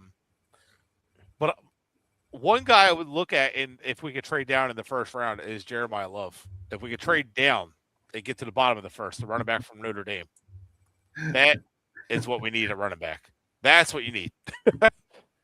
Evan, check your DM. He's Love is one of my favorite players in the draft. Yeah. Okay. He So is guys, I know Steve explosive. just mentioned to me that he needs to step out. We're going to go for a while, guys. Don't rush because I want Bobby to be able to join. I can go forever. You know how I am. We like to do our shows. But Steve, any final words? What are your expectations? What are you hoping for coming on this week? Hopefully, what are you hoping for? When you sort of look at this season, we're going to have a show. You let me know when you want to have a show, Steve. But overall, did this season hit your expectations? Did it basically go below your expectations? Like overall, what are your overall thoughts of this? And then we obviously where we can find you, what your show plans are this week, and everything, and just no, my expectations for the Miami Dolphins this year was 8-9 season, so they kind of went below my expectations. I thought if everything went well, all the rookies stepped up. We didn't sustain a lot of injuries or whatnot. I thought we could probably maybe go 10-7. That was our ceiling. I figured realistically 8-9. We went 7-10. So no, they didn't reach my expectations. They actually went below. But my hope for this year is that I'm kind of excited. Because Ross did make some moves there in the front office. I mean, that's something we haven't seen in a long time. We fired Chris Greer. We hired Troy Aikman. So, I think he's trying. I think he's finally realized, hey, I got to get some input here from folks that know what they're talking about, because what's been working, why this hasn't been working is maybe the folks that have been in my ear, So I'm hoping that they hire the right GM. We'll see what the deal is with Mike McDaniel. I'd like to see him go, but if he stays, look, I don't think we're going to be a good team in the next 2 to 3 years anyway, right? But so all this is going to do is if he stays, it might just prolong the rebuild. If he stays this, another year, it's going to prolong the rebuild, in my opinion, unless they fire him in the middle of the season. But then again, it's still going to prolong the rebuild, right? So I'd like to see them get another coach. This way they can start the process of rebuilding right away, right? The coach can pick his quarterback and, who he wants to start and construct this offense and defense, this whole team the way he sees fit, along with the GM. So that's what I'm hoping for, and I'm excited for the offseason. Always am excited for the offseason, no matter what. But this year especially, I am. So yeah. I'm so hopeful. Where can we find you? What are your plans for this week? For you can find me every Tuesday at 7:30 Eastern time on the Fins Talk Sports Network. Real Talk Fins Talk. I'll be on this week at 7:30 Eastern Standard Time Tuesday. And also, I plan on having a panel show on Thursday at the same time, 7:30 Eastern Standard Time, just to have an end of review about the season and what our projection is for the up and coming year. So It's great. that's where you can catch me at. And on Perfect. Twitter, sometimes I go in there, and that's my playground. I Yeah. play around Oh, on Twitter. Brett doesn't get himself in trouble there. But anyway, Never. thanks for having me on. I appreciate You're it, welcome guys. anytime. Hopefully we'll and- see you this week, buddy. Yeah, absolutely. And just So to let you know y'all have- before you go, because just to Mhm. add some news, we're not going anywhere, Yep. Greg and Brett. We still have a lot to talk about. Mhm. Terry Fontenot has also been fired by the Falcons. So Arthur Oh, Blank, wow. who He was on the cleaned house. sideline, not shy, didn't see what worked for 2 years. Let's go. Cleaning house. Oh, he All don't play right. around. Yep. But All right, Arthur y'all. Blank at Take least care. tries, Good right? night. Yeah, Night, exactly. guys. Good night, bud. So let's Have a good continue, one. guys. So, Love, I know you just mentioned to me, but so guys, what are your thoughts that a team such as the Atlanta Falcons are cleaning house this quickly, even after a win? And they did a winning streak. They had a winning streak. Kirk Cousins did stuff with Penix out. They won some big games the last couple of weeks, but they realized that this is not the direction they should be going in anymore. So what are your thoughts? And that's after drafting Penix, and that's after signing Kirk Cousins. Raheem Morris had 2 seasons with these guys. They finished with a losing record. They finished 3rd in the division. They were a game away out of the playoffs. Like, what are your thoughts, Greg, on them cleaning house in Atlanta? A little surprised. I thought they played. I thought they played pretty well when Penix was in there. All right, he gets hurt. That kind of derailed their season. Kirk Cousins is old Tua. Has no arm. Has no ability to manipulate the pocket anymore. Things like that. So He's smart though, at least. he is smart.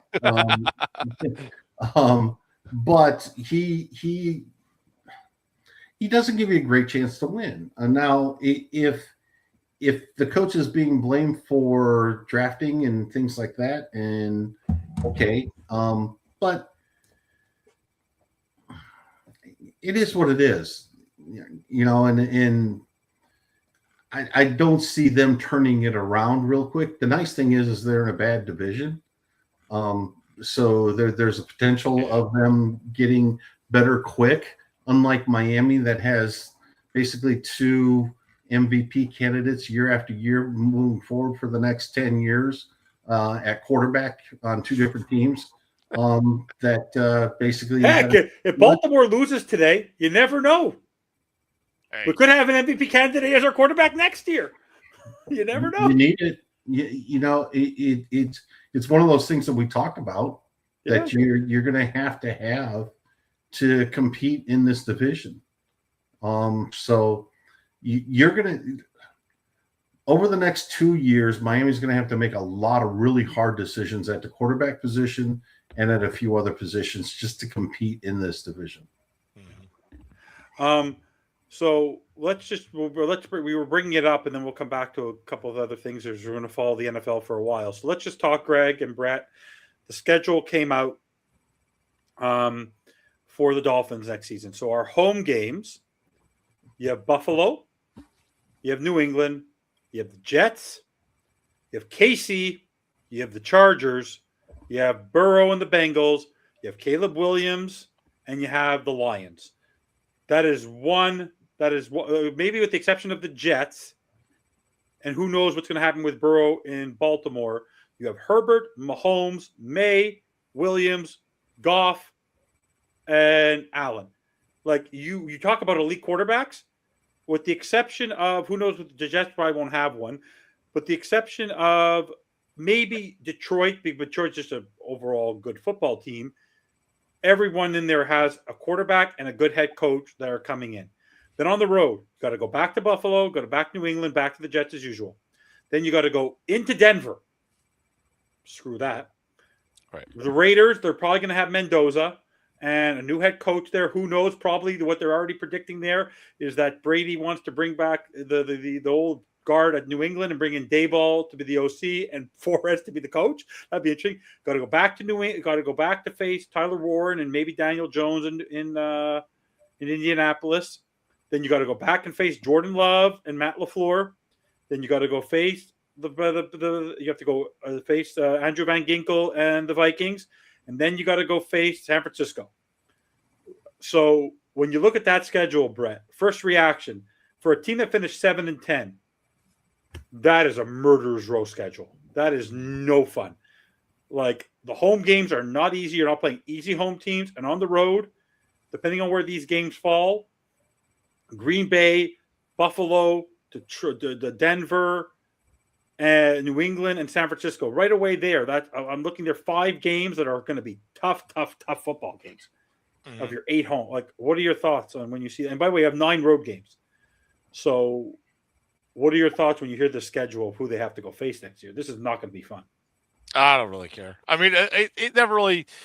You play who you play. Yeah, play but who's it's in front just of a you. rough schedule. We They all suck. have good quarterbacks. A lot of them have good quarterbacks. And guess what? We don't. No. So if you think And about good it, head coaches. good. Maybe we'll have like a losing season, and we'll have a chance at a top quarterback in next year's draft. I mean, it is what You it better is. not say Arch Manning. You Right. better not say Arch Manning. We just don't know like we don't even know if he's going to declare in 27. He said he wants to play all 4 years. I wouldn't rush him. I would go 4 years. Yeah. If I had 4 years on him. I don't know if he's going to come out in 27. He might not come out to 28. So He's making he's making him probably close to $10 million a year, and if he signs a rookie contract, he's going to be making like 4 or 5. yeah, he's Okay. not coming out. Yeah. So like in my opinion, unless like something drastically changes, like I'm not looking necessarily just for him, but 27 has some better talent at quarterback. But it doesn't really matter. You're still going to go after one this year, but you play who you play, and then like you end up losing. You see what you have on the roster. You see what you've done. Honestly, this first year, it's going to be 26 is going to be ugly, and we had a chance to maybe have this as our ugly year, but the Ross was too stupid to listen, and now we delayed it again. So now we're going to be looking at like this is going to be 2019 all over again. So this is going to be an ugly year. They're going to have to purge the roster again. They're going to have to get rid of all the bad contracts again.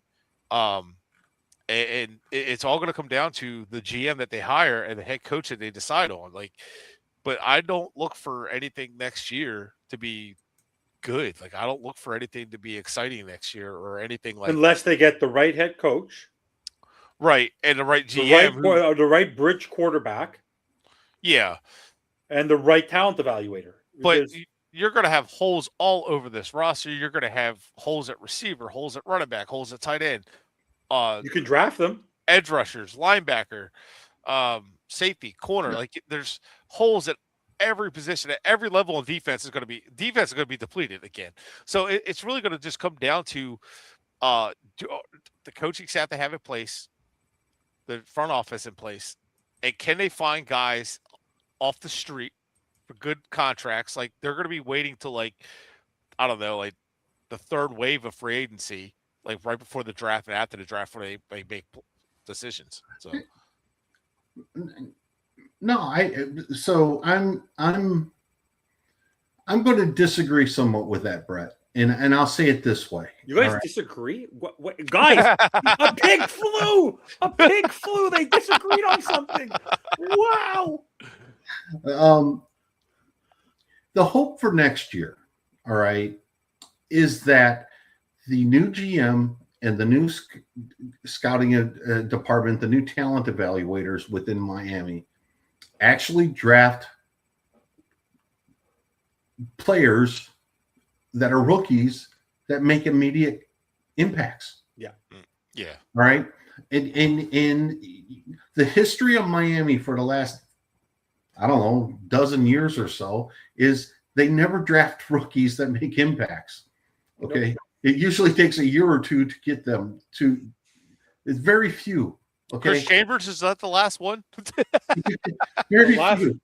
Jarvis no, to be honest, the last rookie, maybe because of the way Flores used him, the last rookie to have a good season or made a difference in the development of the team, and I think they should have kept him the way they used him, was Waddle. Waddle had a good rookie season. He did what he had to in that year, but if you look at it, to develop a rookie, to have over 100 receptions, I don't care how you do it, how you slice it, He has not had Waddle has not had a season, Brett and Greg, like he did since his rookie season. He has not even come close. Oh no. No, but they're few and far between. That's my point, right? And if you find if it's yours or if it's a veteran that plays solid at quarterback, all right, you could win football games. Yeah. Even with this schedule, you could win football games.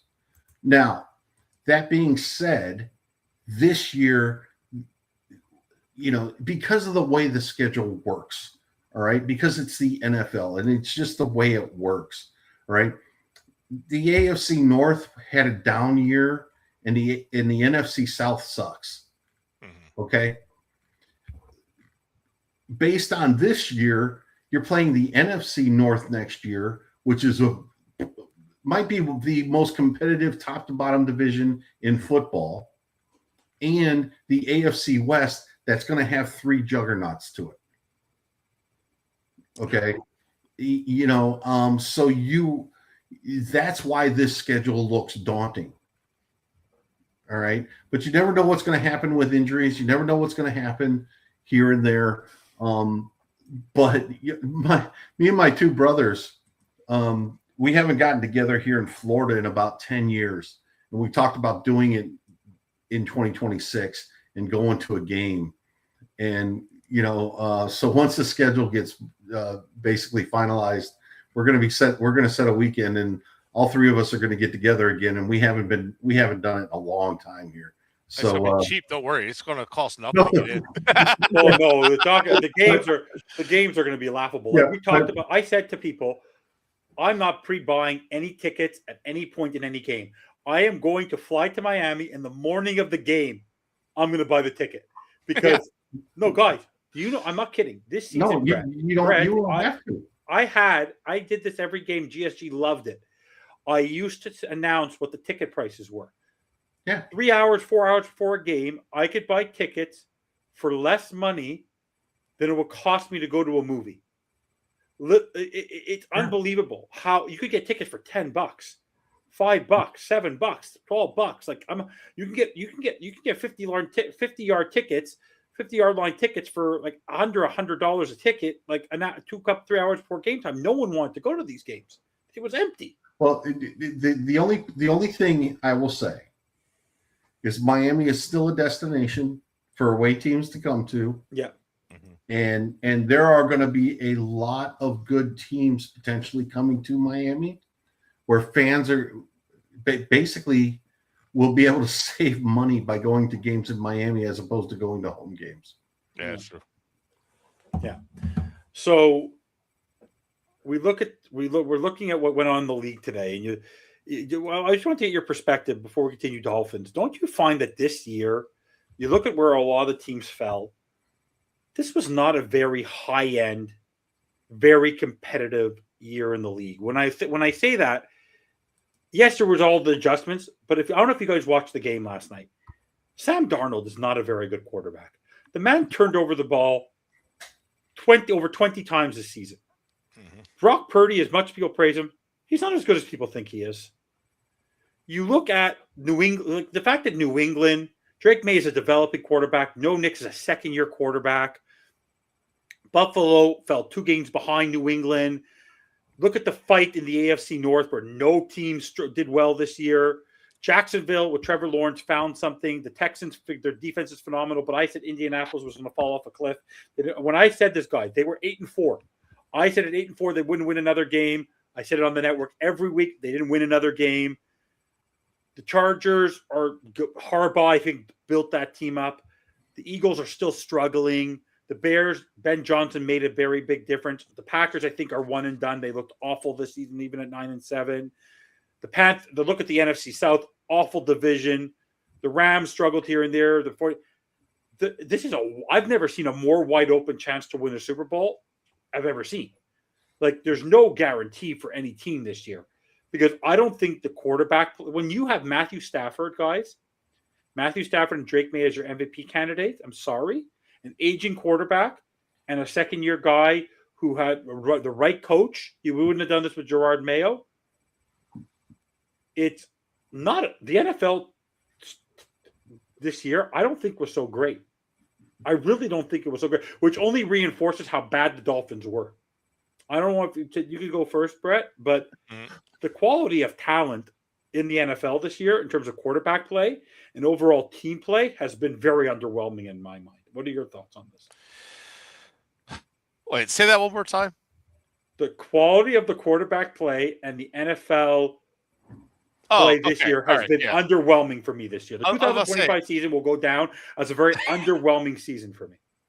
I wanted to make sure I heard that right. Like, wait a minute. I thought I almost heard the opposite. Like, wait, what? No, so it has been very underwhelming this year. So we're seeing change into the guard. I said this before, and people didn't like me for it when Tua led the league in passing yards. There was no Tom Brady. There's no Peyton Manning. No Ben Roethlisberger. No Drew Brees. You have Aaron Rodgers, who's the shell of his former self. It's just we've got so spoiled for the last 20-plus years to see at least one elite quarterback and elite quarterbacks. You know, you had Peyton Manning in 98, Brady in 2000. You had Drew Brees, 2001. So, like, we've of course, he didn't become elite until, like, the Saints, right? But last year, the Chargers. But then we have Phillip Rivers, even mixed in. You have Ben Roethlisberger.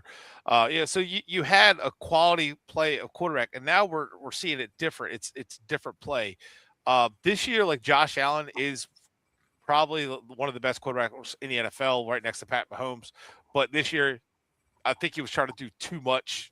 And I think it was just kind of getting away from what works. And I think he tries to do too much. And I think it's what's really held them back in a sense. On the flip side, like, Mahomes had an off year, but man, those seasons, those long seasons are wearing on the Chiefs. The players are exhausted. They're tired. They want to add another game. One day, we're going to have 18 games, and we know it. But I'm just saying, like, these guys, the Chiefs have played in the AFC Championship.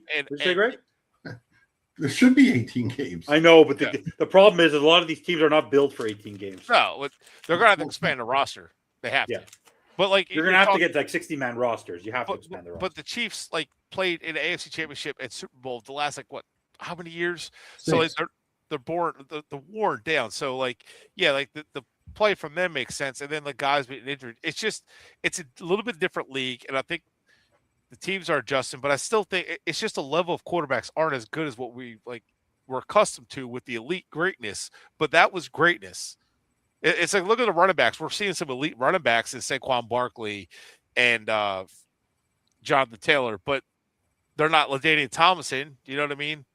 Or Adrian Peterson, but they're still elite, damn good running backs. And maybe they could be them and better than them, but it's a changing of the guard in a sense. That's kind of how I see it. Right? It was one of those fluke years where you had a lot of your best quarterbacks hurt for a long time. Burrow, Mahomes. Okay.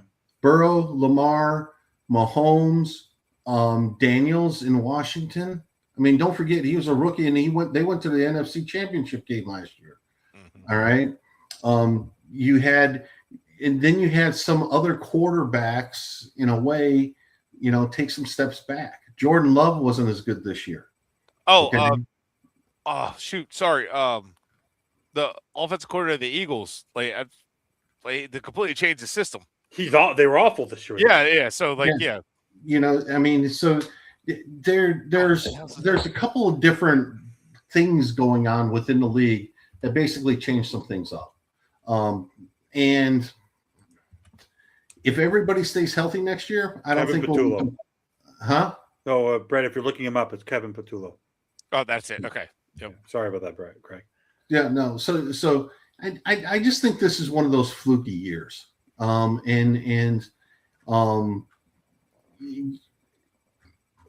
see. We'll see what happens. There's a very good possibility in my mind that one or two top 10-ish quarterbacks could be changing teams this year. And I'm wondering what that's going to do to the league as well. And you have some other, the Drake Mays, the Williams of the world and things like that are really playing well, that are going to be taking a next step too next year. Did you see, by the way, that the Bears have still never had a quarterback throw for 4,000 yards? Yeah, That's just crazy. that's insane. Tua did it. If Tua can do it, anyone can, guys. Tua And did it. they played 17 games, so it's like they even got an Yeah, extra they game played and an still extra have game, and they Oh, still did you? By the way, did you see what's his name? Michael Strahan. When they announced, like, what are your thoughts on it? He goes, well, I did it in 16 games. And by the way, why is it that every time the guy gets the final sack, they turtle? Every time. Burrow So turtle. I was telling my wife that she had made a mention, like, I wonder if Burrow went up to him, was like, "You're welcome." And then I Yeah. watched it, I was like, he really didn't have anywhere to go. But I think Joe Burrow kind of like knew the sack was coming. It was just kind of like, yeah, whatever. I'll just give it to him, kind of thing. Like, I'm gonna get sacked anyway. I'm just gonna go down. Joe Burrow should be practicing that all off season. Yeah, but listen, he'll practice it all off season for this. Yeah. I But would no, like, also. that's the thing that when Greg bring that up about guys could be moving teams, and it makes me wonder. We talked about this before on our show, like in 2018, Lamar Jackson was still on the board, and Stephen Ross is just kind of like, why don't we get one of these quarterbacks? And the story was Mike Tannenbaum only wanted Josh Allen, and was it Adam Gase only wanted Baker Mayfield? And then, like, they couldn't agree on a quarterback, and at the pick, that they had, they end up nobody could make a decision on who they wanted to get after those guys were off the board. And I guess Stephen Ross had brought up Lamar Jackson, and they went with Minka Fitzpatrick. And then when Lamar Jackson on the board, like, Ross had implored them, like, hey, maybe we should go after him. But they're like, oh no, we got Tannehill, we're good. So it's like, would he be willing to still, how Ross is, he's willing to throw picks and money and all that. He'd probably be willing to take on some of Lamar Jackson's contract. And don't tell me these owners don't know how to maneuver the cap and all that. The owners are they're the ones who vote for New the Orleans cap. has been doing it for 15 years. Dude, the cap is just in place so the owners don't have to overpay players. That's it. Yeah. It's just in place so they don't have to overpay like a baseball. That's all. Yeah. So, like, if they want to maneuver it, they can. And if he wants to maneuver to get rid of Tua and get Lamar Jackson, I'm wondering if Ross wants to do that or gives the GM the okay to do that. Or does the GM want Joe Burrow, or does he want to go draft his own? I don't know. Both guys are still young enough to keep, like, winning with, but it's just a thought process. No, but you know what I learned today? What I learned more about this season, especially in the AFC, is Bo Nix and the Denver Broncos do not win the AFC without Sean Payton. Yeah. And and Mike Vrabel, they took a chance. Jarrod Mayo, they realized after a year it's not working. Let's go get Mike Vrabel. So the whole point let's just talk about Mike McDaniel for a little bit, and then actually we'll talk about the GM and we'll talk about other stuff going on. For me, the whole Mike McDaniel narrative for me at this point is I think he'll be a good OC. I think he's just not a good head coach. And the problem I have is I see what happens when you bring in a good head coach to steer the ship. And that's what you saw. You took young quarterbacks and you brought in a head coach who knows how to win in this league, and it made the difference. Yes, you have other elements of your team, but it gives you respect. When people see Mike Vrabel, they respect your football team. When they see Bill Belichick, they respect your football team. When they see Sean Payton, they respect your football team. They see Andy Reid, they respect their football team. Even with the wins, even winning a Super Bowl, Philadelphia fans don't trust Nick Sirianni as far as they can throw him. People trust Sean McVay, right? There's people, I think, at this point, if they have another bad year, people aren't going to enjoy Dan Campbell anymore. So there's a factor in actually bringing in respectable people on your sideline that you don't want to F with. And that's my problem with Mike McDaniel. When you see Mike McDaniel, you don't see that guy that I believe gives you that aura, that sense that don't F with me. My team is always going to be ready to play on Sunday. And I don't see that. And I saw that today. He was hiding behind other players. He was wearing his hat. He was wearing his sunglasses. He was constantly in the play call sheet. He was not prepared. He's not looking like a guy who wanted to have pride on the line today. He coached guys, and tell me if you disagree. He coached this game like it was week 3 or week 7. He didn't coach it like his job was on the line. He didn't. I don't care who the players are. He didn't look like a guy who had pride that we're going to go out there and do the best that we can. He, like, in the third quarter, that play, like, guys, I want to go back to it. That second and third down where he declined both penalties and they were literally destroyed at the line of scrimmage, he just gave up. The same thing with the hurry up. Like, he gave up. Like, and the guy, that's not urgency for me. And yes, you may not have the players to be able to do it, but at least you tried. At least you tried. Yeah. That's the problem in the mentality of this team. They look like they're doing just enough, but they're not willing to do the extra step. So when I look back on losing the draft picks, guys, I don't blame Stephen Ross for at least trying.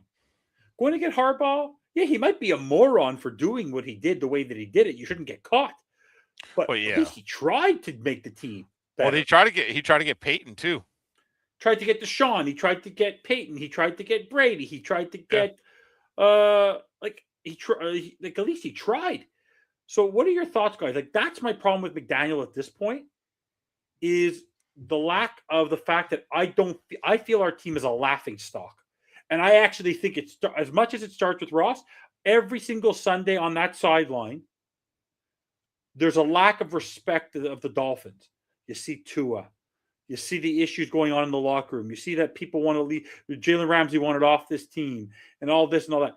I don't ever remember a time, even if he couldn't build a staff, I at least looked like the team was giving it their all under Brian Flores because they were terrified of him. I don't think the team gave a crap. What? Sorry? No, I just laughed that you said they were terrified of him. Like, well, kind of, yeah. Yeah. Mike McDaniel, he's just you. If someone told you to pick out, guys, if someone told you to pick out on the sideline, you did not know who the head coach was, and you looked at the Dolphins sideline, you wouldn't know Mike McDaniel was the head coach. You know Vrabel's the head coach. You know Tomlin's the head coach. You know, even if we have issues with Dan Campbell, you know Dan Campbell's the head coach. You know Andy Reid's the head coach. Mike McDaniel does not look like the head coach on the sideline. He looks like one of the coaches on the sideline. And Well, that's my problem. I don't know. I mean, Mike Shanahan he was a small guy too. No, I mean, I get your point. But he got red. He got angry. He got mad. You don't see it. Even Shanahan gets annoyed. Like, that's my problem is right now at this point with this team, there's such a lack of respect. Like, we're a laughing stock. We're clowns, guys. We're clowns. And it starts with the biggest clown on the sideline. Greer's gone. Ross is an owner. He's millions of dollars. McDaniel's a clown. Greg, Brett, like, that's why I want him gone now. It's not more about maybe he could develop a quarterback. He looked today like he literally looked like a guy who felt like he had nothing to lose. Oh, geez. There's 32 jobs in the NFL, and he looked like a guy who didn't care if he won or lost. He kept calling the same thing all season. He never adapted. He never found a different way to try things. The only reason he brought Tua out was I think he was forced upon him as well. Well, I think Ross even admitted after the Buffalo game that he was done with Tua. Like, even Ross was done with Tua.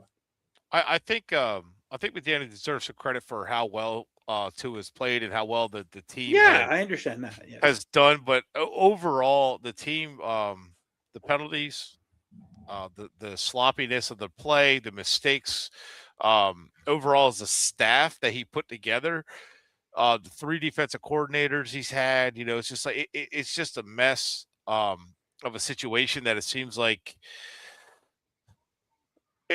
I feel like he's going to need a fresh start from it. I think he could be successful as a head coach again, but right now, I think the biggest problem is he took a job that was a no-win situation. That he was any situation where like, oh, keep the coordinators here you hired offensive staff. You're going to keep everybody else and fix our quarterback. You're just asking for trouble. Like that's why nobody wanted the job. So I don't know that he's definitely not fully to blame. But there's a lot of issues that I had, like especially the penalties that this team has had. Joe Philbin and Brian Flores. People can say what they want about him, but the teams are way more disciplined than they are now. He's been better than Adam Gase. He's been better than Joe Philbin. But at the same time, like there's some downfalls, and the team doesn't look prepared enough. And while I think he's done a good job of scheming the most he can, I just think it's time to move on. And I think there's a lot of like shortcomings he has right now that it's like I think he's going to learn and succeed somewhere else with it. But I think it's time for Miami to cut bait with everybody, clean house, and start fresh.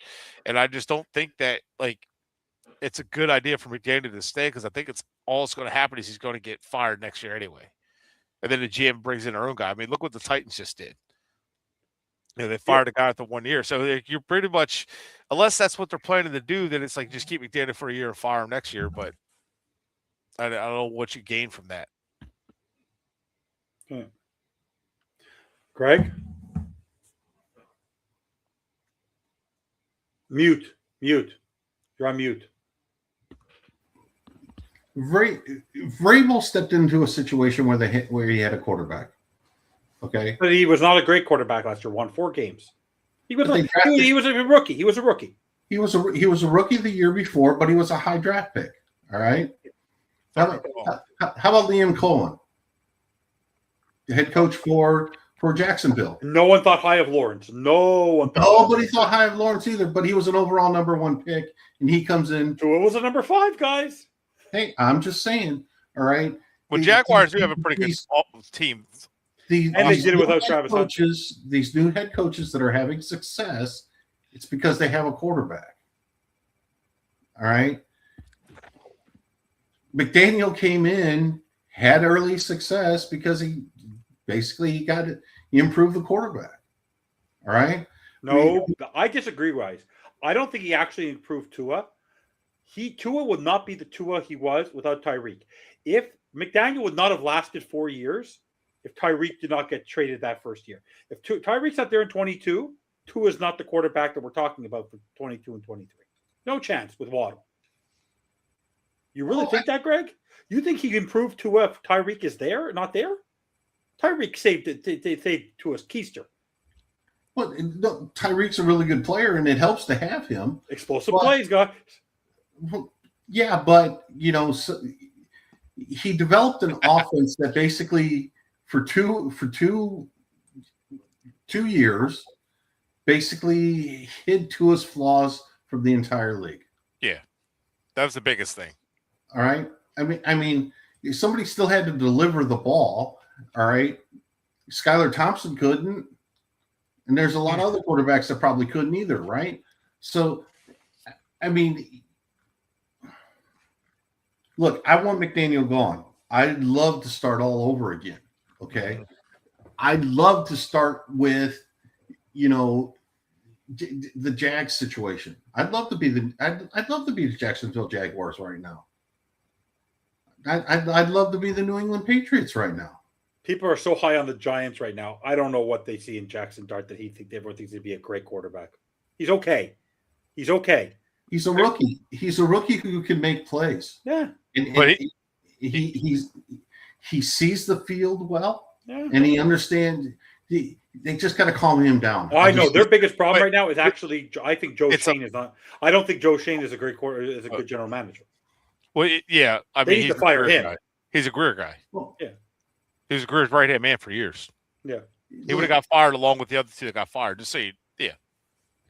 So the question becomes: is if you bring a guy in, does he really clean house, or is he going to force the next head coach to keep coaches? All right. Who is going to be the draft? Who's going to do the draft? Who's going to do the scouting? What the philosophy is? All right. The Lions. We were asking this question, and then when the whole thing changed in 2019, no more asking who did what. We're going to be a lockstep. Oh, it was Flores. Get him out of here.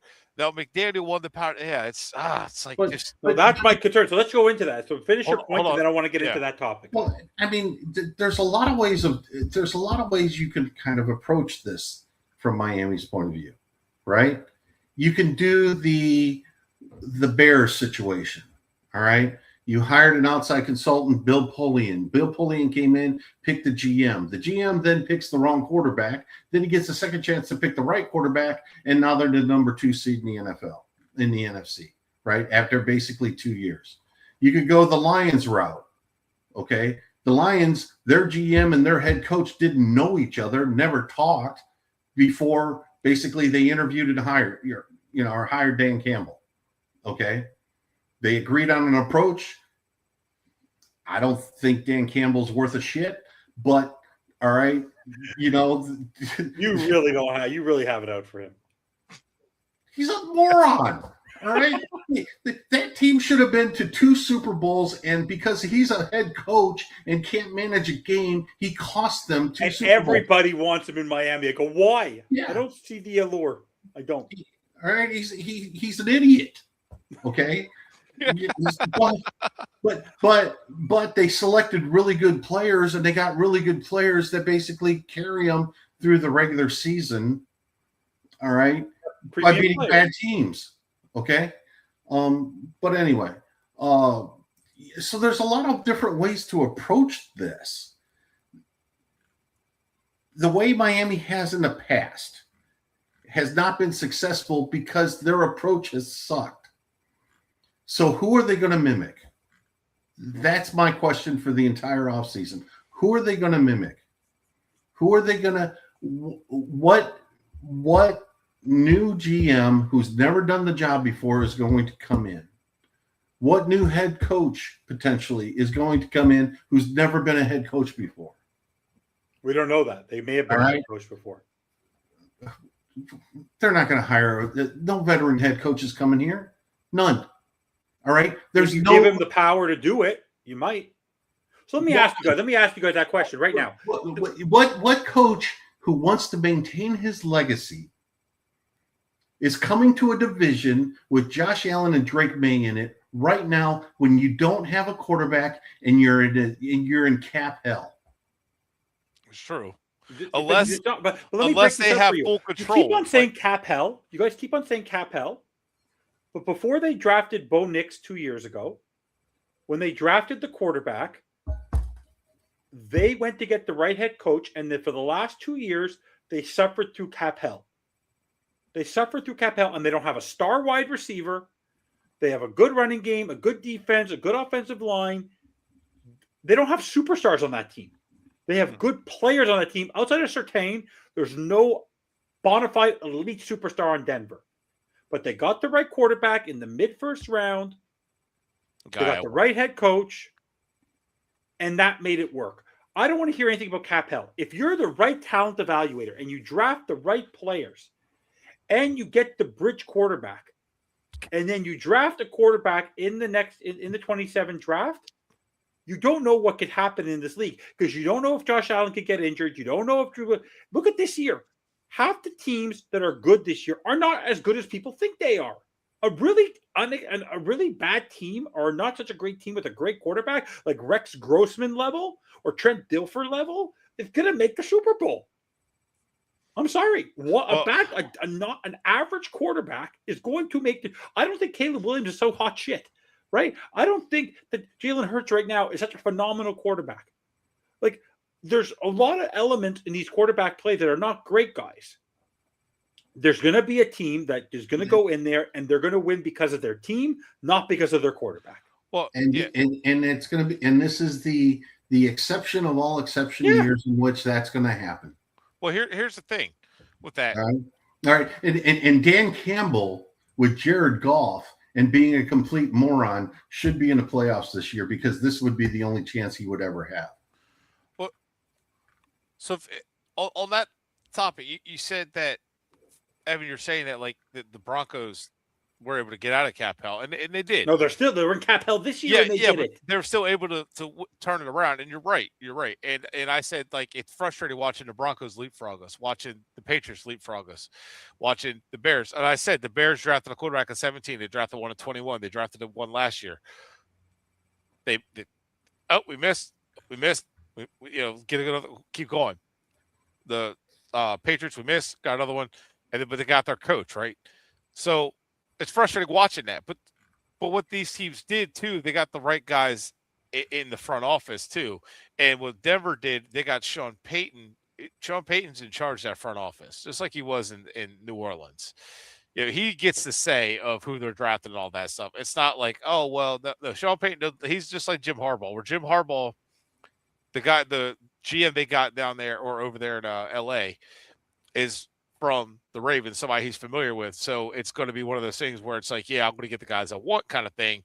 You know what I'm looking for. So that's the biggest thing. Like, so Sean Payton did that. So Miami can turn that around quick. I've always said that you don't have to do anything crazy to turn a team around, but you have to draft well. If you guys remember, the Bills turnaround was not that long. In 2019, they were a playoff team. In 2018, I think they're a playoff team too, but they turned it around because, one, they got their quarterback, but they actually drafted well too. And if you look, like, linebackers, they could lose a linebacker. Someone else paid them to get somebody else. And every time a linebacker gets hurt, all of a sudden the Buffalo's under the linebacker. And the reason I'm bringing it up is because they always draft well and they maintain, and then they move on from that guy, draft somebody else. And they've done a really good job that way. Now they need to fix some other things, but the teams who draft well do fix their teams and flip it around quick. The Eagles flip their everything around quick with going after Chip Kelly. Like, because Chip Kelly took over, Howie Roseman was like, all right, I'll take a step back. You go ahead, run it to the ground. You're an idiot. Oh, look, everybody knows you're an idiot. Get out of here. He took back over, flipped it around. They won a Super Bowl a couple years later. So it can flip around. You just have to have the right people in charge. And Denver, I just wanted to bring up, not to take away from your point, but they got the right guy to do it. Can Miami find the right guy? And that's what we don't know. But yeah, it's like, to both everybody's point is, will Miami be able to flip it around? Yeah, with the right people and drafting well. But will they get the right people? It's Stephen Ross. I don't know. Well, let's bring that up, you guys. Okay, and like, with Aikman aside, like, Stephen Ross has not hired a hired agency like other teams have. So I don't know. But let's think about this, and let's talk about it, because I know you and I have been going off on it. You, me, and Greg. If we announced today that they were starting the GM search, the one thing I will give them credit for, and then I'll get your both opinions on it live on air. On January 1st, on a slow news day, they dropped the nugget because they knew they'd be the biggest story in the NFL. That you took somebody who ripped the Dolphins, who's been involved, actually, he's been involved with the Dolphins discussions since Halloween. And then on Monday Night Football, ripped the Dolphins. Tore them to shreds. And then Tua got benched. If you don't think that I don't care what they do, as long as there's somebody in that room that is not on the Miami Dolphins staff now, I don't care who it is. If they would have brought in Jason Taylor, Zach Thomas, I don't want to hear that. Oh, the Falcons are going to bring in Matt Ryan. I don't care. I don't want anyone associated with it within 1 yard of this team, because everybody who's ever been involved with this team, for me, has the stench of losing, the stench of mediocrity. So if somebody who's willing to, I don't care what his experience is as being a general manager, a talent evader, I don't give a crap. If somebody is willing to rip my team on NFL football on live television, gets the quarterback we wanted benched, and was willing to rip this team and do what he has to do, and they're still willing to keep him around, because if Stephen Ross is so loyal to the everybody on this team, then the fact is that reputable reporters have said that Troy Aikman was in discussion of being a consultant going back to Halloween, then the guy was ripping the team post. So and Stephen Ross could have basically said, "I don't want you involved. Why are you ripping my team?" But this never would have come out. The fact that the Dolphins dropped what they did when they did, maybe they're trying to do something. Is it the right move? Who knows? I don't care. At least they're doing something different. If they would have announced that it was Brandon Shore and Todd Garfinkel and Stephen Ross and Daniel Silman, and that was their only committee, then I'd have a big problem. The fact that there's at least somebody else there, for me, is okay in my mind. You guys? Well, whoever wants to go first. Greg, go, because I know you haven't been. I know Greg. No, Greg, go ahead. go. Go ahead, Greg, Brett. go. Oh, well, all right. So, like, I'm on the fence. Like, the one thing I'll say about Troy Aikman is he's not a guy that accepts mediocrity. He's not a guy. He does call it out. I know, like, when you hear him talk on Monday Night Football, sometimes he's like passive, sometimes he's not, but he is pretty blunt sometimes with teams when they're not playing well and stuff. Like, he was pretty hard on, like, the Dolphins with, like, I don't get why they're not hurrying up. Like, it doesn't make sense to me. I don't know what they're doing. Whether it was right or wrong, with McDaniel's fault, to his fault, doesn't matter. It's just that he was calling it out. Like, it doesn't make any sense. And he did, like, if you go back and watch, like, some of the stuff when after Jimmy Johnson left, and he was, like, calling stuff where he was, like, calling the stuff out and telling Switzer, like, you know, you got to get on them. Like, they're not doing their job. Like, this isn't my job to do it. And he's, like, holding guys accountable and stuff. And the reason I bring that up is he knows what it takes to win. Right. I mean, he knows you have to put the work in. You have to look for those guys. And I don't know if he has the connections or not. I mean, you would think he does. Then I look back, like, well, Marino was in media, obviously played in the NFL for years, one of the greats. He wants no involvement in this team. Right. So, like, yeah. So it's like, he doesn't care. Why couldn't he do it before? But maybe maybe he's just a figurehead that brings like sales and stuff, and, you know, just gets paid to do it. Fine, whatever. But, like, I'm not saying it can't work. I think it can work, but I think it's definitely different than what Ross has done. But I don't know that I trust the rest of the people either, because you have a lot of voice in there. You got Ross's son-in-law, who is a very smart marketing kid. He's done a lot with soccer and stuff. Tom Garfinkel, who is a baseball guy. He's a marketing guy. He needs to stay far away from the football operations. I think him and Greer were supposed to be close and all that. He needs to stay away from football operations. And then who else? Oh, Brandon Shore, which I don't know that Brandon Shore, I don't know if he's a problem or not, but the cap situation's rough. Like, but he didn't want to do Tua, by the way. There's reports that he did not want to do Tua. He told them it was all a bad idea. So, all right, well, maybe he had to do what he was overridden. He was overridden by Ross Ross. But it still feels like more hodgepodging and trying to keep certain people and not do a bunch of. Like, it feels like we're not doing clean slate, and it's. But my hope is, this is what I hope for Aikman. I hope Aikman's like, no, if you want to find a good GM for the guys I'm talking to, you need a clean house, and you need to do it now and get rid of everybody and start fresh. So maybe them doing interviews, like they said, they started interviews already. Maybe that happened. Maybe they're like, hey, yeah, like, oh yeah, I want to bring my own coach in. Maybe tomorrow we'll get news that McDaniel will get fired because everybody they've talked to has showed interest. Like, yeah, if I can bring my own coach. So right. I think there's some hope with Aikman being advisor. And there was rumor, I think Josh Wingate said it, that he was trying to be a GM and was talking to people about being a GM years ago, and he thinks the window's passed. Like, it's too late for him now, but at one point he was trying. So I don't know if he has the connections to who in the front office, but we do know he talks to teams every year, every week, and different people and stuff like that. So apparently he's very involved in the league beyond just what he does on broadcasting. So I don't know, but we'll see. It's not something that we've seen a lot of. So does it work? Yeah. Well, I mean, I get it.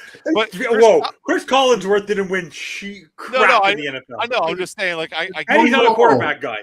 Get the point. Tony Romo, Kurt Warren. Let's just, let's bring in every has-been quarterback that's a Hall of Famer and basically has no experience building a front office.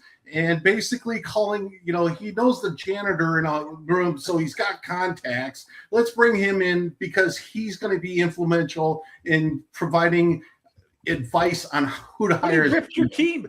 Greg, he ripped our team. He ripped our team on public No, television. He had the job. the reason you like it is because he ripped McDaniel live on Monday Night Football. And Tua. If you would have praised McDaniel, you would absolutely hate this move. Because, Right. because All right. by the way, Greg, He's Greg, trashed the Dolphins. Greg, against remember the Greg, Dolphins.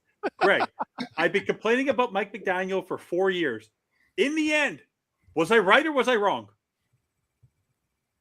That he's not the right head coach for this football team in the window that we're in. No, I wanted him gone for a year and a half. I wanted him gone for 4. But look, I have no issue bringing in outside help. Yeah. I have none. Okay. You want to bring in a consultant to find a particular person for your organization from within the industry, from within the NFL. I have no problem with that. I just want people with track records who have done this before. That's all I want. Yeah. All right. If you give me 60 seconds here, all right. Yeah, because then we're going to welcome my All right. boyfriend Sammy. We're gonna be able to break. Sammy, we've gone 2 hours because I want it to. I can go forever because I want you on the show, and I'm waiting for Bobby. So let's go. Keep going. Let's go. Finish your thoughts there. Now, Greg, it's 90 seconds because you interrupted. Please go. Now, all right. In my personal life, in my professional life, okay, I am an outside consultant. People hire my company with me to basically give them advice, and I'm a subject matter expert. All right. And I'm going to say it on this air. I don't give two shits. All right. I'm the best in the goddamn country at what I do. Okay. People spend millions of dollars at my company for me to be involved with them. I'm published. I'm in articles. I speak at conferences as a subject matter expert. Okay. I have a list as long as my arm of customers that are pleased with me. I've basically designed things for them about $1 billion worth in my career. Okay. And I've worked on stuff he's designed, by the way. And he has. Okay. All right. I work within a distribution center. Okay. But I couldn't build you a distribution center because that's not my area of expertise. All right. You have to, if you were going to have an executive search firm to look for a CEO of your company, all right, you hire people with executive search firm experience to find these people.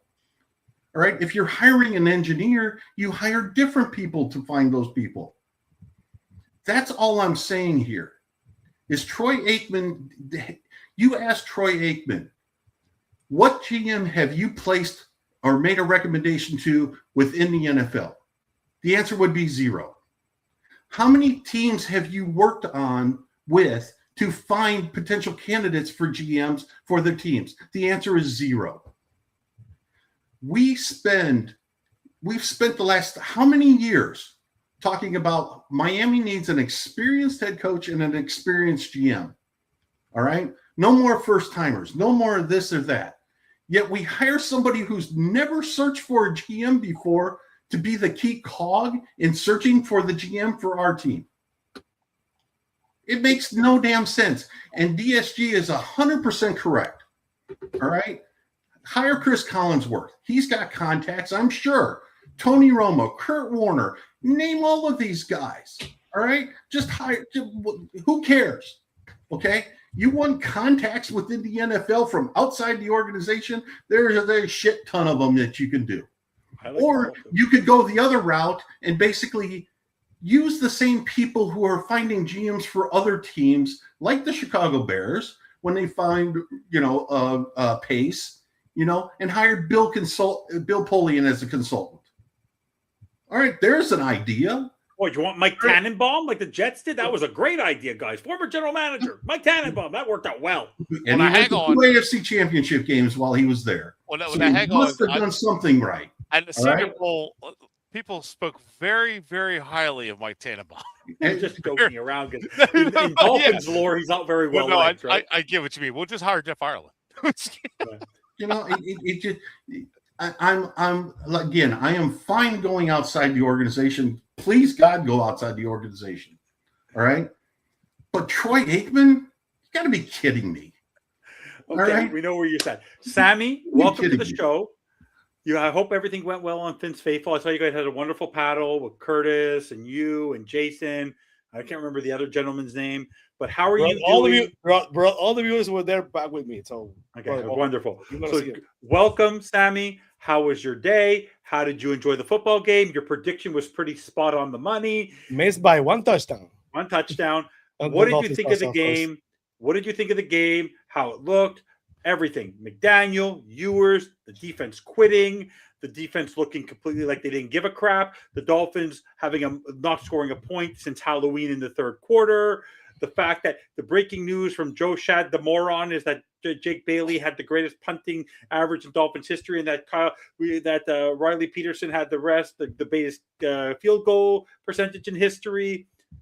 Mike McDaniel talking about schematic nonsense about why we don't do well in the third quarter. Take the time, all the time you want, talking about this crap show that took place in Foxborough today. I'm gonna be brief because basically what we talk about on the pregame show came about.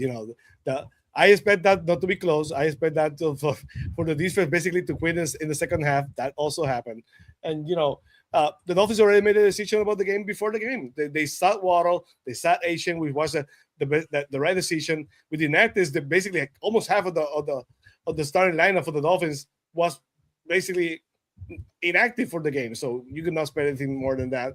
The wide receiver core is atrocious. You can see that the Dolphins had no wide receiver playing. That everybody was covered. I think Ewers, you cannot spell Ewers without Ew, but he did kind of good considering all the hit that he had. So it's the last game of the season. They kind of put on the fight. They went on fourth down twice. I think they missed both times. I don't think it would have changed the outcome of the game.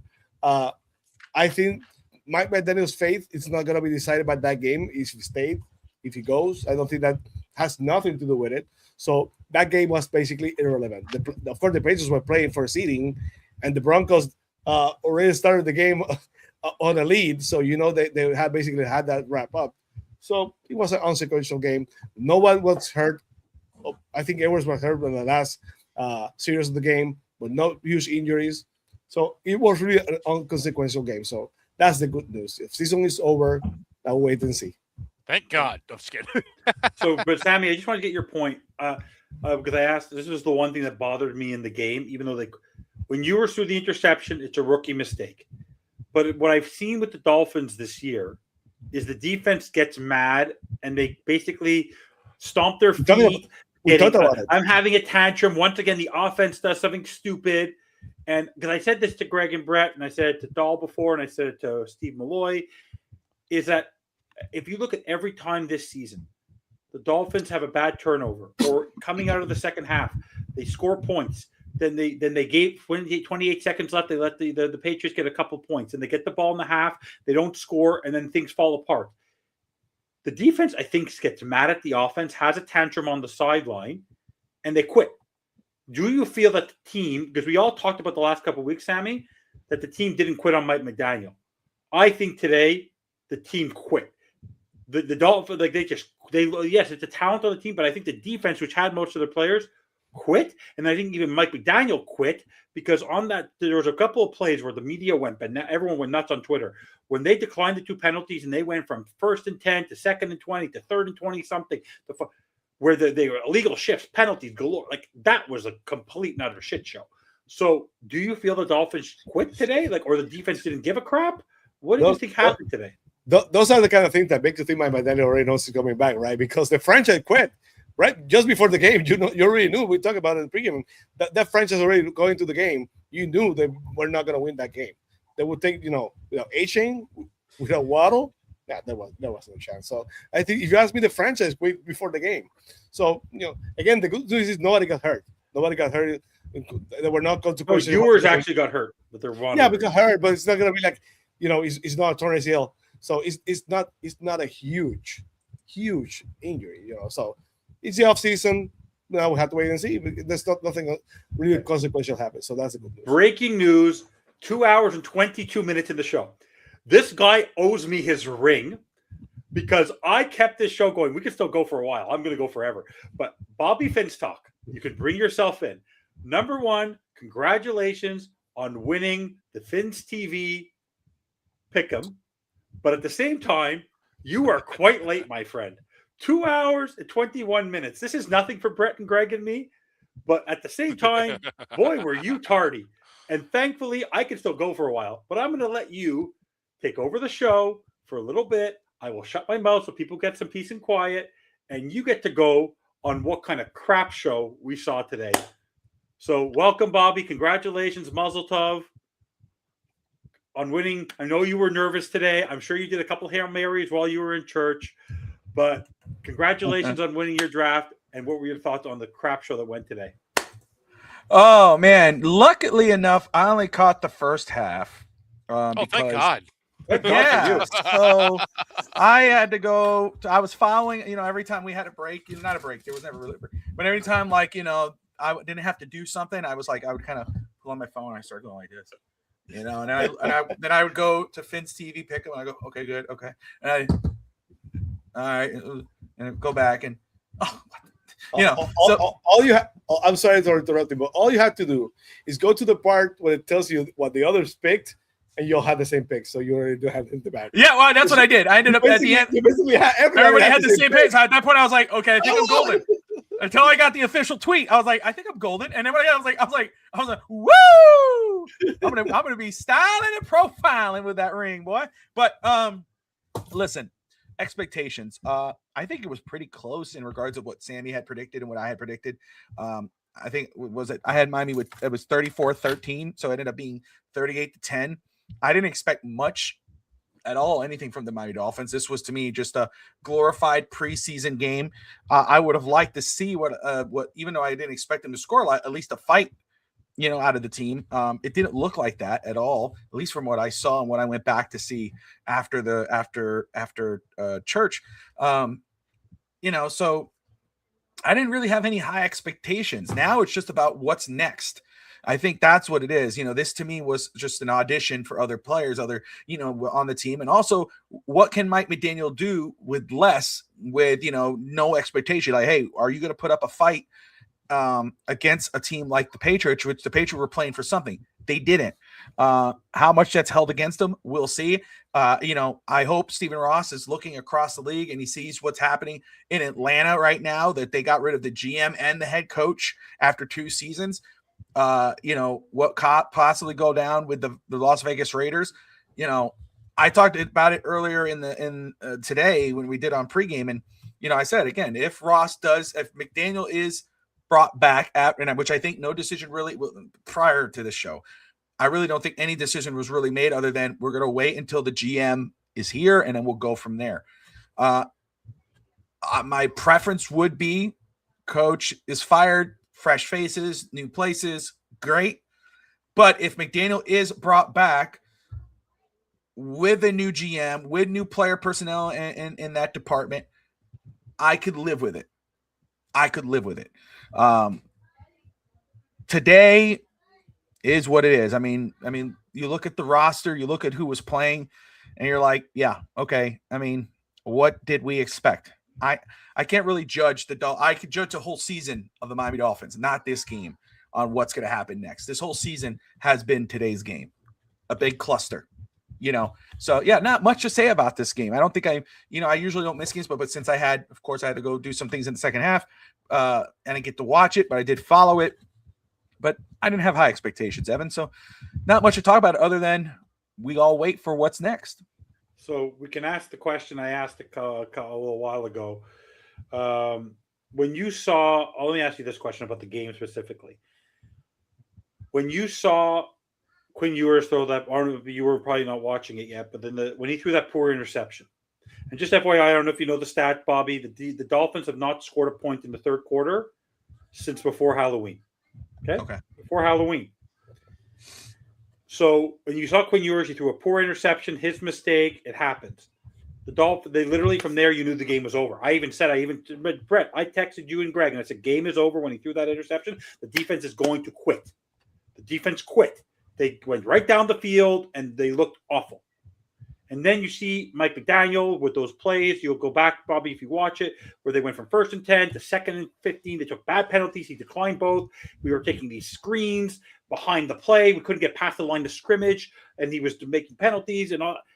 And they looked like the McDaniel quit the game, not quit the team, but quit the game. And the Dolphins didn't even put up a fight at one point. Like, okay, we're just not good today. We're just not going to be good today. When you see that, is it like how does Stephen Ross, how does somebody look at this and say, this is our team? Yes, whoever's on the team here, I understand the talent's maybe not there, but just because a player makes a mistake, there's 52 people else on the roster. Wake up and fight. Show something. Zach Sealer's blocking field goals. What is my team doing here with this nonsense? Why? How does the team continually do this in the second half? There's a stat. They outscored all the teams in the first half. They're the worst team in the second. They're a good team in the first half, awful team in the second. That's what bothered me more about the game, more than the score, was just the inability of a team just to quit on themselves. I think that's absolutely fair. Like I said, this game it's just what the Dolphin season has been. When I brought that up, but you're absolutely right. Again, there was no expectations going into this game. Nobody picked the Dolphins to win this game. Anybody that did, fair enough, was being a homer. No problem with that, brother. You can be a homer all you want. I'm down with it. But anybody else who picked the Dolphins, hardly anybody picked Miami to win this football game. But here's an expectation, and I think that goes for every one of us. We expect you to fight. We expect you to do something, even if it's not working. And we know, hey, man, anything they threw at them, guys, right? Everything they threw at the Patriots just was not working. They were trying. They did different things, blah, blah, blah, blah, blah, blah, blah, blah, blah. It just wasn't working. That's different.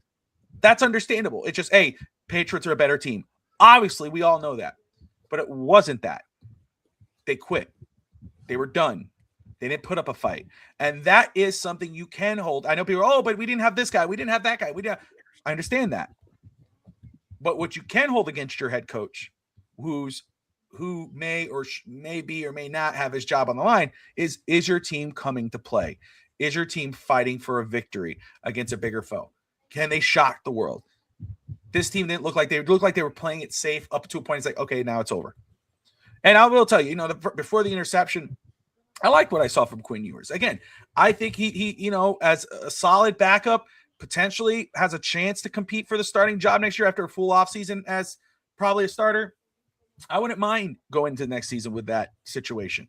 But no, the biggest thing on Mike McDaniel today was that the team did not fight. They didn't show enough fight against this team, which I wasn't expecting to win, but I expect to fight. They didn't do it. Sammy? Going back on Ewers, didn't that interception look like a lot like one of those two interceptions? Like he's throwing at the defensive back, like someone's supposed to be there, it's not there. Because that was kind of curious. We talked about it before. Like I was telling everyone that the franchise had already quit before the game. If you ask me, they went into the game basically throwing the game out. When you saw the inactives, when you saw basically the bench half of the offense, and the guys that played, like going what you said, they didn't look organized at times. They did not look like they were playing hard. The defense did what they did every single loss this season. They basically fall in the second half, and it's a pattern. Once twice, okay, now it's a pattern that they quit. And I said, Anthony Weaver, I think is going to be a much better head coach than a defensive coordinator because that defense quits every single time. They get frustrated by the way the offense plays, and they say, "Screw it, we're out of here." Like that Homer Simpson, "Screw that, I'm out of here." The brain goes out, and the defense basically checks out of the game when they think they had no chance. Yeah, because Brett, I want to ask you this question. Because you and I have talked about it a lot. Remember, you always Josh Boyer just got a bad rap, or certain defensive coordinators got bad raps. I remember times watching those games back, guys, Brett, Bobby, Greg, and Sammy, and you saw the defense. The defense literally was saving Tuas Keister in 2019, 2020, and 2020, especially when he was the quarterback with Florida. And I could see the defense, they would fight, but they'd go, why are we fighting?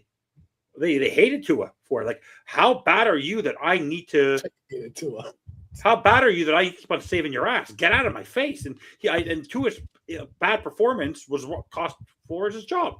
So for me, that's what it was. I feel like the defense, the players individually are sick of this.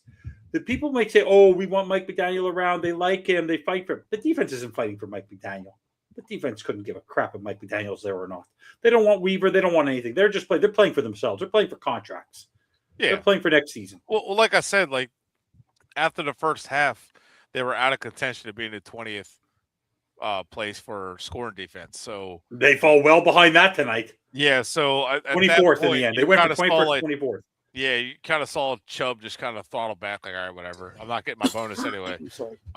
But like Boyer, he kept getting a bad rap, just like Fangio got a bad rap. And I don't know how many times I had to tell people, if you gave Fangio this defense, I bet you'd be a lot different. If you gave Boyer this defense, I bet you'd be a lot different. Like I'm not. The talent needs to be better on this defense. It really does, especially at pass rush. But if you look back with Boyer, he didn't have that great of pass rushers, and he was able to blitz. And Phillips was a lot better under those guys because he was able to get schemed home, like I said, which you see in Philly, he's not able to finish because that's just Phillips. He's a good pass rusher, but he's not an elite level pass rusher. But that's the problem. Talent's been the problem, and Boyer was a good DC. He did fine. I mean, look how many like injuries they had in the playoff game against the Bills, and his defense still had a fumble return for a touchdown. It's still like stepped up in the playoff game. And then look at like with Fangio, how good the defense was. They did their jobs. The defense was more than good enough. The scoring defense had done what they could do. And Fangio tried to tell them from the beginning that talent is a problem. Linebackers awful, corners awful. But apparently he hated Cam Smith, who got cut after or under Weaver now. So it's like the thing is like we've had good coaches, good defense coordinators, but the talent hasn't been there. And the talent now it's about the same as it's been. Weaver's not quite as good as a defense coordinator, but he's never had a good defense. Even when he was with the Texans, he's never had a good defense. So it's a lot of players have said that his system is confusing. They don't understand it. It doesn't make sense, which I texted you guys earlier. Maybe that's why Willie Gay doesn't play, because he doesn't understand the defense, and Dodson does. But like, Harry's never understood the offense. Who cares? Yeah, I don't understand why like certain players don't play. Like our better like linebacker Willie Gay is not on the field, but Dodson is, who's a special teamer. But whatever. But end of the day, though, I really just hope it all gets fixed. Like I told you earlier in the show, it's the mentality of the team. It's the mentality of the players that they add. And the guys who do have that mentality eventually get burned out. We saw that with Tyreek last year. Tyreek is not a guy who's just like, I don't know how to win. He knows how to win. He's a talented guy. It's just after it's like no one else is to that point. He's just like, I'm out. So it's what it comes down to. And at the end of the day, until they fix their evaluation issues, we're just going to be here every couple of years talking about why can't we be a good team. And see the graphic that we won one division title along with the Jets since the realignment in 2002. Thanks a lot, Wayne Huizenga. Rest in peace. We could have been in the AFC South, but whatever. And we won one title since 2002. And the Patriots won 17. The Bills have won, I forgot how many they won. It's just embarrassing. And a buddy of mine didn't even realize that we were in middle school together. I was just texting him earlier. He didn't realize that we were in middle school together the last time the Dolphins won a playoff game. Unbelievable. Greg, and then I have a few questions for Bobby and Sammy that I didn't have a chance to ask. So, Greg, what are your thoughts on the fact that this team, the offense was supposed to be the focal point, and in the end, every year we come back, even if the defense is not great, the defense looks like they're freaking trying to save the keisters of the offense.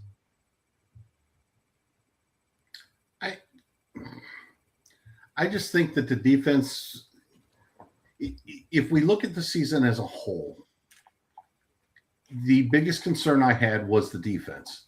And the defense basically played the way I thought they would play the entire year. All right, when it's all said and done, the good games that they had were basically against backup quarterbacks and rookie quarterbacks. They had one good game against Josh Allen, And actually, it wasn't that good a game statistically. They just created turnovers. Yeah. All right. So the defense, I anticipated the defense being, especially in the secondary, being bad. They were. I am a little disappointed in the front seven. I thought the front seven would be better, a little bit better, but it is what it is. On offense, we've seen Tua regress. He regressed faster and deeper than what we probably thought. But I mean, at the end of the day, your record is what your record is. It's a 7-10 record. Yeah. All right. And a lot of us at the beginning of the year basically were saying 7-10, 8-9, somewhere in that range. I said 7-10. Yeah. I mean, there's ups and downs in every season. This season's no different, but it's really not that unexpected for me. I don't know what else to say. And then, like I said earlier in the show on today's game, I mean, Miami put a bunch of players on the field that probably shouldn't be in the league, and there definitely shouldn't even be starting. Right? So that leads into the next question I had for Bobby and Sammy. So. Yeah, so I mean, it's not surprising that they got blown out. They were playing a team on the road that was trying to get to the number one seed in the conference, and Miami was playing a bunch of, in college vernacular, a bunch of D2 guys. Yeah. So, it feels like they were just trying to evaluate something. Honestly, just that. Well, they learned a lot about Quinn Ewers. Yeah, I mean, Quinn Ewers did. I mean, I'm telling you right now, if that was Tua, the Tuaneers would have been paying for a banner to fire McDaniel. They would have been down there with pitchforks and they'd have been angry if that was Tua's. Oh, they would have had every excuse in the book. Look who he's throwing to, this and that. But Tua got sacked 100 times today. Milton Williams would have ate him for lunch. And the thing is, people say, well, it doesn't matter. Ewers was a 7th-round pick. He's an NFL player. It was his third start. And imagine if that was week 3. I don't expect anything for Quinn Ewers. I don't expect him to be a future star. If he is, cool. If he's a quality backup, great. He's a 7th-round pick. Oh, look, he didn't work out. Shoo. We'll move on. No disrespect to the guy, but it's a 7th-round pick. You're not stuck with the guy. So it's like, whatever. You saw what you got 3 games out of him, and you had a tough game against the Bengals. He turned around, come back, and had a good game against the Buccaneers, and then had a good first half against the Patriots and an awful second half. So whatever, it doesn't really matter at the end of the day. So it's this, but his team is not.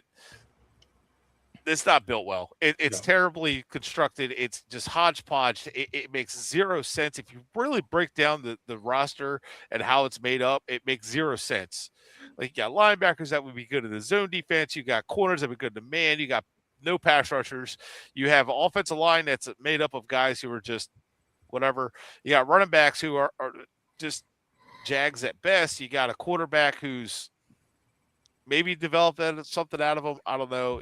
Tight end situation. It's just, I guess we hate tight ends. I guess they don't matter to the people who Greg Dulcich, bring it back. 1A. The wide receivers are just, they're fast and shifty, and that's it. Though it's like, what are we trying to do? If you look at our team, it makes zero sense of what we're trying to do, what we're trying to accomplish. Yeah. So Bobby and Sammy, 2 topics. First one, because Duke asked a great question at the beginning of the game, which I know is going to lead into your topic for your show tomorrow, Bobby. Who's your number one focus position-wise in the draft after you saw what you saw today? 2, how disappointed are you, both of you, in Ollie Gordon's performance this season and Jalen Wright's performance today? The running game was absolutely atrocious without Achane. So give me your focus on that. And then I want you guys to – we had a segment talking about the schedule, so I also want to go over the schedule with you guys and go over what you guys think of it. But if you guys want to start, Sammy, Bobby, you said who wants to go first. Thoughts on the running game today, and what are your focus now based on what you saw today on development-wise? Where are you keying your eye on? What's your first gut feeling of what they need to draft to get this team to be better in the first round this year? Which one would you want me to go first then? Go draft. Go draft, you and Sammy, then go running game. So in regards of the draft, first off, I want to shout out everybody in the comments. I think I see Steve Hallett in there. So Oh, he was great on Twitter today. Steve, awesome you to were see you, phenomenal brother. on X today. I love Steve Steve of on Fince X. TV. Appreciate him. And Shari, awesome. Great to see him. DSG, as always good to see. Duke in the He house. wants me to buy the HN jersey so badly. It's insane. Man of 1,005 holds. Pretty cool. Great to see you, Nate. Thank you. Says McDummy has to go. B McD, Craig. I got Game AJ. Oh, a lot of good people up in there. Appreciate you guys all tuning in right now. Shout out. Hit that subscription button if you haven't already. We're going on. It's 2 hours and 45 minutes live on the FinSop postgame show. Finstanza, Brett, Greg. Feels like an hour. It feels like 10 minutes. Yeah. In regards to the draft, first of all, I know a lot of people were like, man, I hope we get 8. Oh, man, we got 12. We got 11. Officially, it's 11th pick. It's the 11th overall pick. I'm going to be honest with you. I don't care if we got from top 5 to top 10, top 15. Doesn't matter. You go BPA. You look at it, what type, corner, which receiver might be there, because again, I think other than punter or kicker, any position, if it's the best player available, is sitting there and you can get that position and that's going to make a change. If Ruben Bain is sitting there at 11 and he somehow falls past top 10 and you can get him, you go get him. Because guess what? Bradley Chubb might not be here after this offseason. Chop Robinson had a bad sophomore year. You go get him, you pair those two together, you have yourself a field day with a guy who could be a difference maker on defense. McCoy out of Tennessee, the corner, possibly safety, wide receiver. If somehow, some way, Carnell Tate is sitting there at 11, Tyreek Hill more than likely is going to be gone. Jalen Waddle has fallen off a cliff. You can't rely on him. Receiver is a desperate need. If Carnell Tate's sitting there from Ohio State, and obviously Brett, hi Brett, how's Ohio doing? Jordan how's Ohio Tyson, State, brother? I don't know. Ask Ryan Day, the fake tough guy. I've been waiting all week, brother. I cannot stand Ryan Day and his nonsense. You hated him last year, and he won a national championship. I still hated him afterwards because he's such a horrible coach. Don't get me started on Matt Patricia. God, that guy just. You know what? I got a guy who's really good pass rusher. I'm going to put him in man coverage, and I got a guy who's really good at coverage. I'm going to make him pass rusher. Genius. What does that mean? But right now, like Greg. right now, as it sits, to me, it's always BPA. Do not reach. You let the draft fall to you. Someone good's going to fall. You would hope that Dante Moore goes ahead and declares for the draft. So that way, if 1 and 2 is Mendoza, who, again, I like Mendoza. Still, there's a lot of work to do. I do say, again, not just what he could do on the field, not just the way he played against Alabama, not what he's done this season. But obviously from Miami Cuban, all this, it fits well with Miami. But more likely he's going number 1 to Vegas. Great for the Raiders. He goes to the Raiders with Ashton Genty and so forth with Brock Bowers. That's great for him. Dante Moore goes to the Jets. Okay, fine. That's going to push guys down the board. And then Miami could sit there at 11, sitting pretty, and let the best guy fall. And I really mean that. I mean, I don't, there's no position I will hear that there's no way. We don't need that. No, we do need that. We should grab that guy. If that guy could be a difference maker for this football team, if there's somehow an elite player who shouldn't be there and he's there at 11, you go get him. That's how I feel right now. In regard to the running situation, first of all, again, over just this game, Quinn Ewers, the running backs, the whatever. Again, I did not expect much. Do not hold this game against Quinn Ewers whatsoever. I don't think anybody should sit. If Quinn Ewers would have blew it up today, touchdown with Theo Reese and Malik Washington, and he would have crazy with Ollie Gordon, then we all that's the future right there, man. Look what he was able to do to a Patriots defense with little to no weapons, because all his main weapons are gone. We would have been ecstatic for that, but he didn't have those guys. And that he played as expected with no guys against a elite football team the way they're playing right now. So I am not on the boat of, he's not good. He's not the future. He's not that. I don't think that's the right thing to judge. He's too, the way he played the first 2 weeks to what he did right now with the whole team play like ass. It's the team. We'll see how he does in the preseason. I think he earned himself an opportunity to compete for the starting job, unless they get a quarterback early in round 1 or they trade a guy who's obviously way better. Till then, I'm not worried about Quinn Ewers. I'm not going to decide on his fate from this game from the crappy ass Dolphins. Ollie Gordon and Jalen Wright. this was their opportunity, especially Jalen Wright. A lot of noise. Where was Jalen White? Where is he? What has he done? What is this? He has an opportunity today as the main contributor as running back, and he had some nice moves. There were some nice moves, that you saw. Like, damn, some of those cuts and everything else, but nothing, not surprising. So that's why I say there is no position safe from pick 11, even running back. And I'm telling you, I'm not. I don't. Evan says I'm not going to throw it on Evan, but Brett, Greg, What? I love Devon Achane. Achane is elite. Achane proved today. That's why you have Devon Achane. But I do agree, you need more than one running back. You need another guy. And so Miami, after seeing, and again, Ollie Gordon is his first year. He got a lot of reps. I'm not hating on him. When he got the opportunity, there were some flashes in the pan. We'll see how it goes into next year. But I do think Jalen Wright, and Ollie, that's Ollie Gordon I'm talking about. Jalen Wright, he's a third rotational back. He's nobody's starter. He shouldn't be a starter. So if Miami finds a running back in free agency this year to go 1-2 punch with Devon Achane, great. If they could go and draft a guy, if Love from Notre Dame is sitting there and you think, oh God, you can't pass on him, you go get him. Well, we don't need a running back. We have Devon Achane. But now you have Love and Achane. Are you kidding me? No, you can't pass on anybody at number 11 if they could be a difference maker. But that's where I stand, at least on the running backs. I don't, again, Ollie's his first year. Jalen Wright, off and on. It is what it is. I was expecting a little more from him. Don't have anything against Quinn Ewers. He is what he is. He's a 7th round, 3rd string quarterback, rookie who been pushed into a losing situation. Come on, Shallot. Don't remind me of Liam over Creed. Creed Humphreys. Or we passed up on Leo Chanel. Steve is never not gonna let that go because every time he has a chance, I haven't let it go because I was a huge Creed Humphrey guy. Who could Go we have ahead, had over Noah? Go ahead, Sammy. Set me up, Evan. What we want to talk about? Okay, so first topic was you could talk about the running game. That was one topic, and what's your main focus? If you're going to follow the draft with George and Brett, with Bobby, ourselves, myself, Brett, right? If you were looking at the draft right now and you saw what the team played today, what is your number one priority in the draft? And then what do you saw from the running game today? Because what I saw from the running game today is that Achane basically won you a couple games, but outside of him, the cupboard is bare in the running room.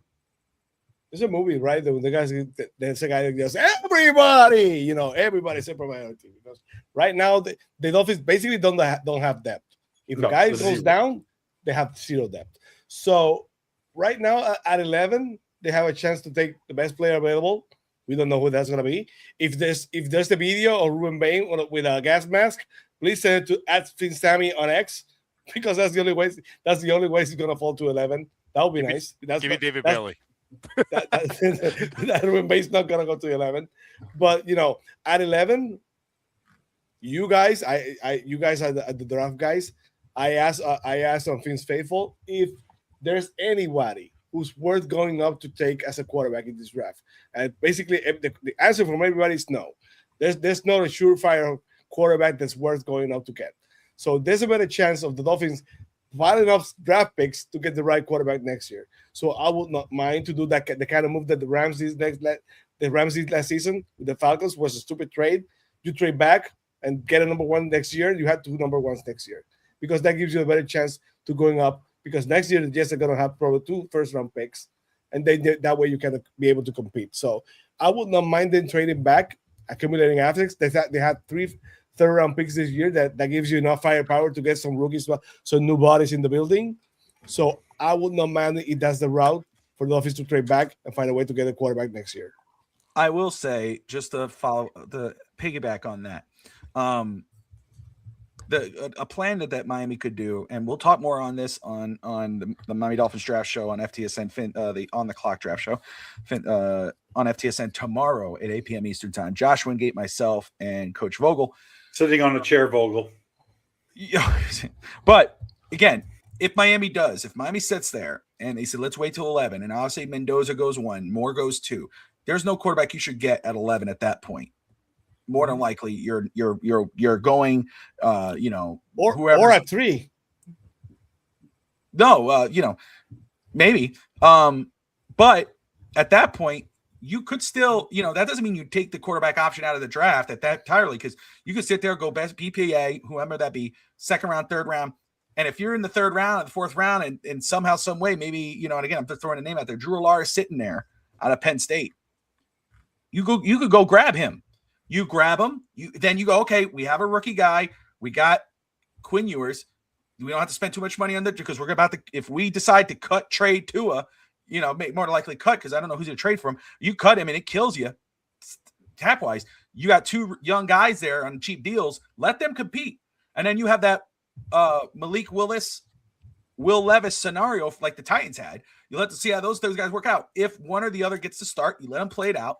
And if it's not working out, if next year, Drew Allar not doing good, he's like, oh, that dude, he's not a starter in this league, and Quinn Ewers is basic, then that's when you say, as Sammy brings up, the year after, you stockpile those picks and you trade up and go get your guy, whomever that may be at that time. Because you're going to have Sellers coming out, you're going to have Manning coming out, you're going to have you have some other names coming out that would be great. But I don't know about Manning yet, just because we were talking like how much he's getting paid at Texas. He said he wants to stay all 4 years. I could see him staying all 4. Oh, I could see him for sure. Yeah, I'm just saying that's the name thrown out there. But to your point on Allar, the reason I like him, one, he has a lot of tools that were internal discipline, underdeveloped, right? Like he was not developed at all, and there's a lot of tools there. He coming off an ankle injury, you could get him lower first, second, or third, depending on where things go, right? You can get him somewhere like that. You have no real ties to him, and all of a sudden now you have this young quarterback. He's not expensive, right? He's got a lot of potential. Big arm. Right. And he's intelligent. He won't get out of the film room. So let's say he works out. Great. You have your quarterback. He doesn't work out. You can still take one at 27. And if you still have faith that he might work out, you still take one at 27. And now you got 2 quarterbacks, you trade one. It's not a bad situation to have. So it's like it could work out really well. Not saying it will, but I mean, like, it's a low risk. Like Ewers is no risk. He's 7th round pick. Josh is absolutely right. Yeah. So keep going. So, like, dude, yeah, he is a first-round quarterback. And I will say, Steve's not wrong. I understand what Steve is saying. Again, it's the type of picks. That's what's come being a fan of the Miami Dolphins. Low expectations with these picks. Everyone needs to guard their loins for a huge letdown for whoever we pick. It's never who we want. It's never who we think it's going to be. I will say that has been true. It may not be true now. Again, everybody has their own version of what Miami should do, right? But that's why when that pick is made, Brett might go, man, I want this guy. I'm going to say, I want this guy. Josh thinks we should do this. Evan thinks we should do that. Sammy thinks. And then, the pick is made and you go, damn, dude, I really wanted that guy. But this is why that pick works. I will tell you, Steve, you're right. But I think this is the year that we could finally say, or we could probably take a little bit of a breath and go, okay, let's see what this new GM and this new scouting department, led by 2 different guys, could do. Because it's not the same people making the picks. It's going to be a new general manager. So just throwing that out there. And we did say earlier in the show, for if you guys want to watch it on here, that even when Miami made the right position, it was the wrong player. Like, yes, yeah. Like Jalen Phillips, Chop Robinson, right positions to get, right? The first corner of the first pick of the draft when they got Cam Smith was a corner. Great, premium position, wrong player. They do that a lot, right? And while I like Waddle, you could have just stayed put where you were, maybe moved up a spot to get Devonta Smith, but you gave up too much to get him. So it's like you always go, like they always do the wrong player, and you can do the offensive lineman, which he pointed out with Creed Humphrey and Liam Eichenberg. And like the real quick, I know a lot of people are going to say offensive line since we're on the topic of what to add, but you don't want to take offensive line early. And we have invested in the offensive line, just the wrong players, right? So it's like we can fix the offensive line in mid-tier, day 3, mid-tier free agents just by getting the right people that fit the right system. So it's just and some of the guys we have, I think you can just keep working with it and moving forward with. But that goes for all positions, right? So it's, for me, like the premium positions, it has to be wide receiver, corner. if you can get a Caleb Downs at safety, I've said this before, that he can help your secondary a lot. So like, but pass rush, pass rush. Like you guys saying, Bain, Bailey, but there's a lot of pass rushers in this draft. So if you want to stay at 11 and get a receiver, like the kid from Arizona State, and really like him or whatever, but there's going to be somebody at 11 worth taking. It's just like Steelers and Ravens are always at the bottom of the draft, yet they always find talent. Why? Because they know, okay, we know how to evaluate talent, so we're going to get the guy. So my hope is the new GM comes in. The names I'm seeing are teams that have had success drafting, the Packers and Eagles and stuff. So we'll see what happens. But if that's the case, if they can kind of do what those teams did, it will work out. And I will say too, just in regards to the Drew Allard conversation, which we will be having a lot, different prospects, but obviously he will be in, throughout the draft process on OTC, on OT, OCT, on the clock, OTC, overtime. I'm really tired, but we'll have all those conversations. But one thing I do want to say about Drew Allard, especially in this draft process, I would not be surprised if you start to see him rise a little bit in the combine and everything, because again, talent after the 40, 2024 tape compared to 25. You put into school, you start to add into the factors of what happened at school and with Penn State. You start to add those factors in, and you go, wait a second, this guy is he's a better prospect than his grade, or what maybe people think they grade him at. So I wouldn't be surprised if, like Josh brought up earlier, seeing him come in late in the second round. But again, if he's sitting there possibly in the second round, third round, whatever, third round especially, you grab him, that's a win-win. If you get 2 quality picks in the first and second round and you go and get Drew Allard in the third round, that could be a win-win for Miami. But again, we have a long way to go before that pick is made. I might even grab 2. I might even grab like Gunnar Stockton if he comes out later in the draft. I really liked his toughness against Ole Miss. So it's just options. Like, what do you have to lose by grabbing more than one guy? Like, Josh Greg has something to say. What is it, Greg? Stay away from SEC quarterbacks. They all suck. The conference sucks. Don't go there. Josh will probably yell at me for this one, but yeah, no. You don't believe in Ty Simpson? No. Oh my God! I'm just kidding. They benched the guy. No. We will be talking about Ty Simpson tomorrow. You leave Joe Burrow. Austin Mack looked like he has more promise than Ty Simpson. Yeah. Now John Mateer I like, but Oklahoma. I don't know. No. I don't know if I like him as like anything higher than like day 3. Let me ask you guys this. And forgive me if you've already answered this, and if you did, you could totally say, Bobby, we talked about this already, and I'll watch it later. Probably we talked about it already.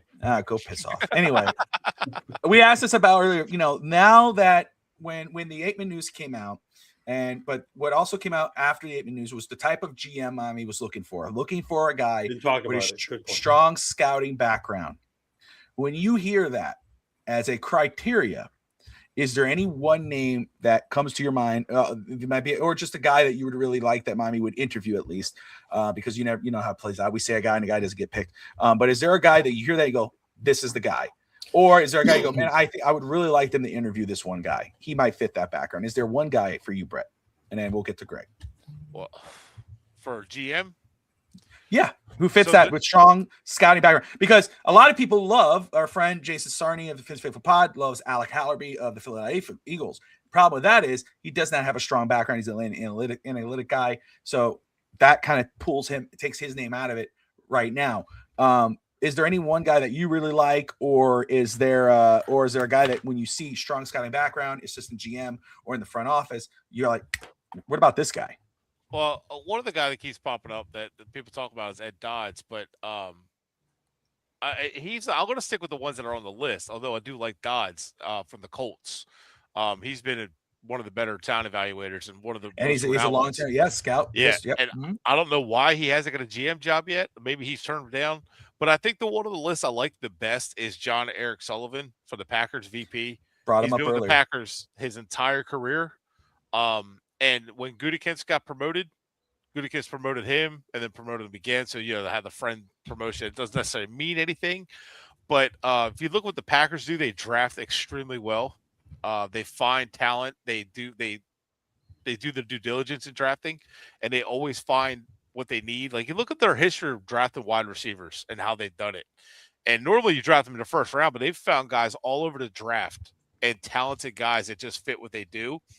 So I kind of like someone coming from that system that, and Green Bay has always developed their guys. You're talking like the old Ron Wolf days, and they always find ways to develop the front office, develop the players. So I would love this.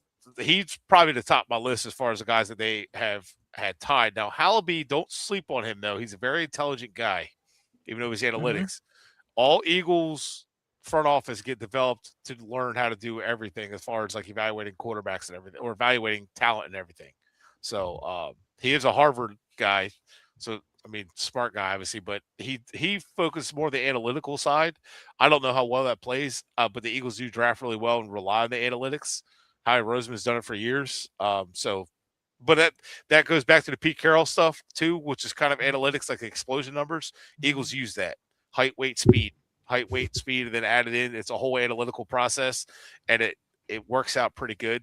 So that's where you get guys like Jordan Brooks from, Bobby Wagner. So, but yeah, to me, John Eric Sullivan is my favorite one. Ray Agnew, please just stay away. Stay. I'm good on that one.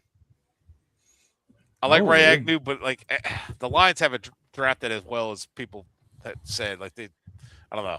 In case you were wondering, Bobby, anything Detroit Lions, Greg, who's going to go next, he thinks Dan Campbell's an idiot. Well, Agnew was the director of player scouting from the start of the Rams with McVay, and then moved into 2021 to the Lions. Mm-hmm. And he's not done a bad job, but it's nothing impressive, I guess. I don't know. So John Eric David Sullivan. My pickles. Yep. So that's we brought him up earlier. So good name there. I think. Did you say something about the Seahawks? I just mentioned Pete Carroll's explosive numbers and stuff like that. So, Greg, strong scouting background. Any GM in particular comes to mind, or do you have one that you're like, I'd like for them to interview this guy? No, I just want successful programs. I want assistant GMs basically from teams that have drafted well recently. So he likes my guy too. I do. I agree with Brett. All right. There's no need to reinvent the wheel for Miami. Just do what other successful teams have done. That's all I got to say. And I don't see this being, and this probably sounds arrogant or whatever. It shouldn't be this hard. You're not wrong. All right, it shouldn't be this hard. Go to the Andy Reid tree. Go to the McVay tree. Go to the Philadelphia Eagles.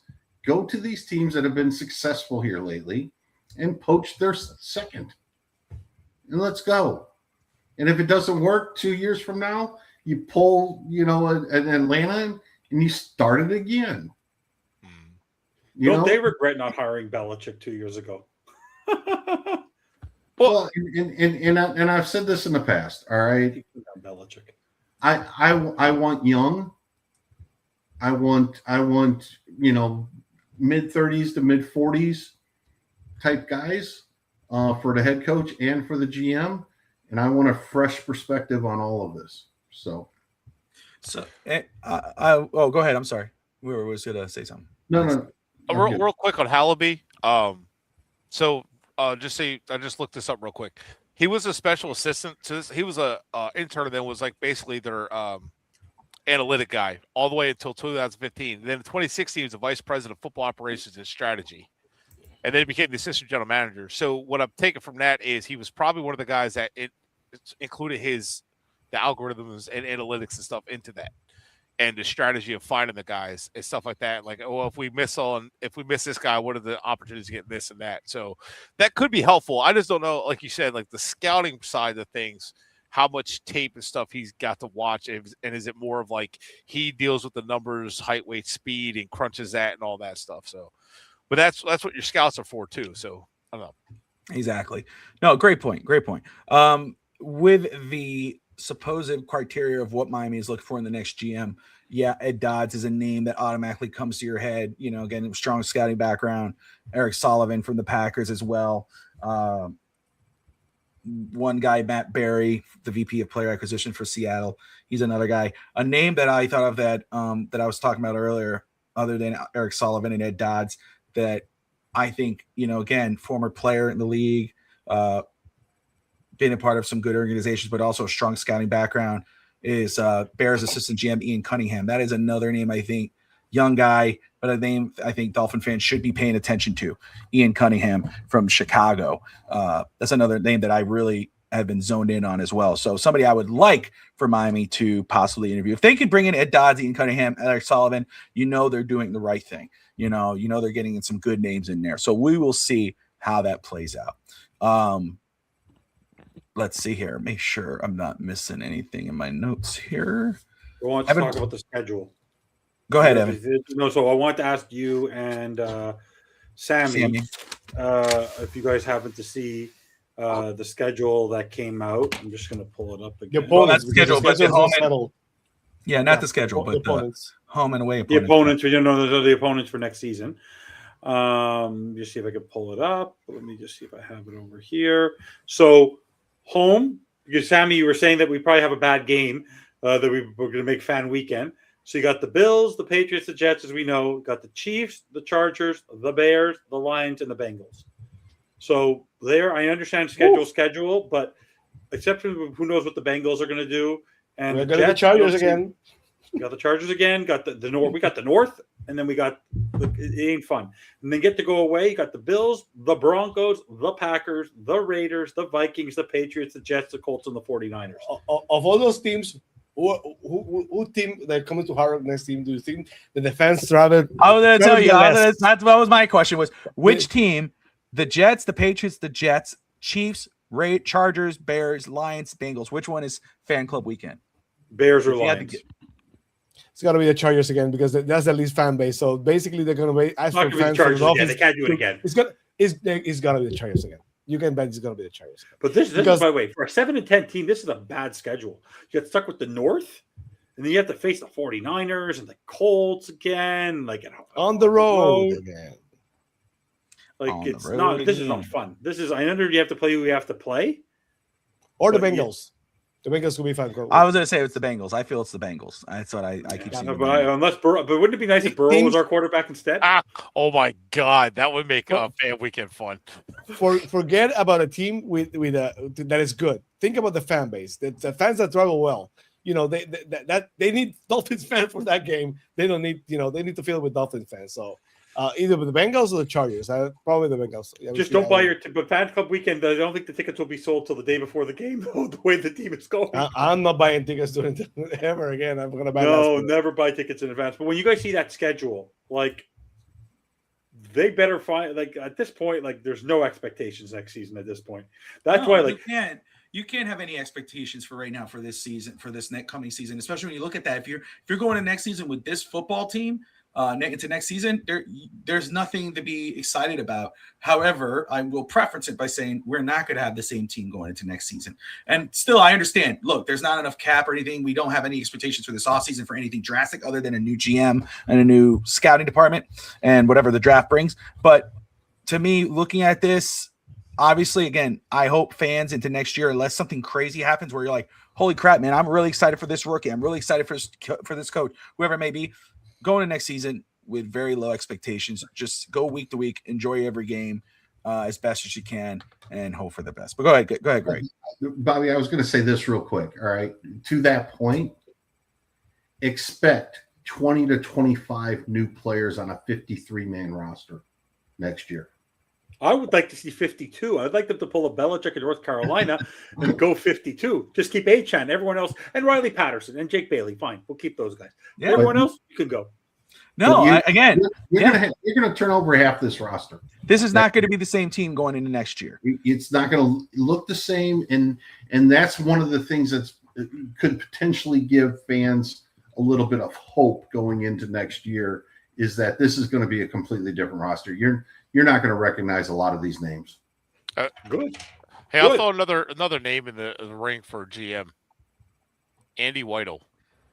Yeah, we talked about him earlier too. Well, no, I don't From think he Pittsburgh. will because the Steelers now are Kyle Hamilton out. So I think you could be hearing Harbaugh and Lamar going tomorrow because they might choke this game away. Kyle Hamilton got carted off, and now Aaron Rodgers is cooking. But yeah, Weidel he playing for the Cooking. working with the Eagles is their For he's DSG, buddy, for DSG. I know, I 29 know. with 29 years. Anyway, he worked for the Eagles for a long time, and then Yes. he's been with the Yeah. Steelers. But we'll see what happens with the Steelers. I don't know. But if he leaves, he's not the GM, so that would be definitely one to look at too. Yeah. Anyway, He worked for Ravens and Eagles. My bad. there you go. There you go. So, no, but Well- no, I didn't have a chance. Sammy, you didn't have a chance to answer this question, and I wanted to come back to you on this. What the F happened to whatever happened to the freaking running game? To the running game, well, Like Waddle or like Gordon had for a rough example, year, rookie, but Jalen Wright. if you think about it, we talk about it during the season. When Austin Jackson is not there, the running game goes. And I'm not saying Austin Jackson is a great player. We all know he's not. But last year happened the same thing. Austin Jackson went out, and the running game went to hell. So I'm not saying that's the reason, but it's probably not a coincidence that the running game today was not working and was working the other week. So probably was that. I don't know. Maybe. On the GM thing, I want to say one thing. I said in the pregame that I would like someone who knows how to build a team, to build a structure of the team, because making picks, getting good players with Stephen Ross money, that can be done. But I want someone who can build a team. And if McDaniels comes back, if McDaniels comes back, you have to start thinking about someone for the 49ers, someone for the Packers, someone like that. Someone who's basically running the same scheme that McDaniels runs. So look into the Packers, look into the 49ers, because that's probably the answer. Well, so with the Packers, though, that's the funny part. Like, they didn't really change anything. When they hired Matt LaFleur, it's a little different system than they normally run, but their philosophy stayed the same. Mm-hmm. Like so it's almost like the philosophy. They tweaked it, yes. Yeah, but like the philosophy of winning football, it's like they know what to do. Like they get the premium positions. They get the pass rushers, the wide receivers and stuff. It's like, I don't know.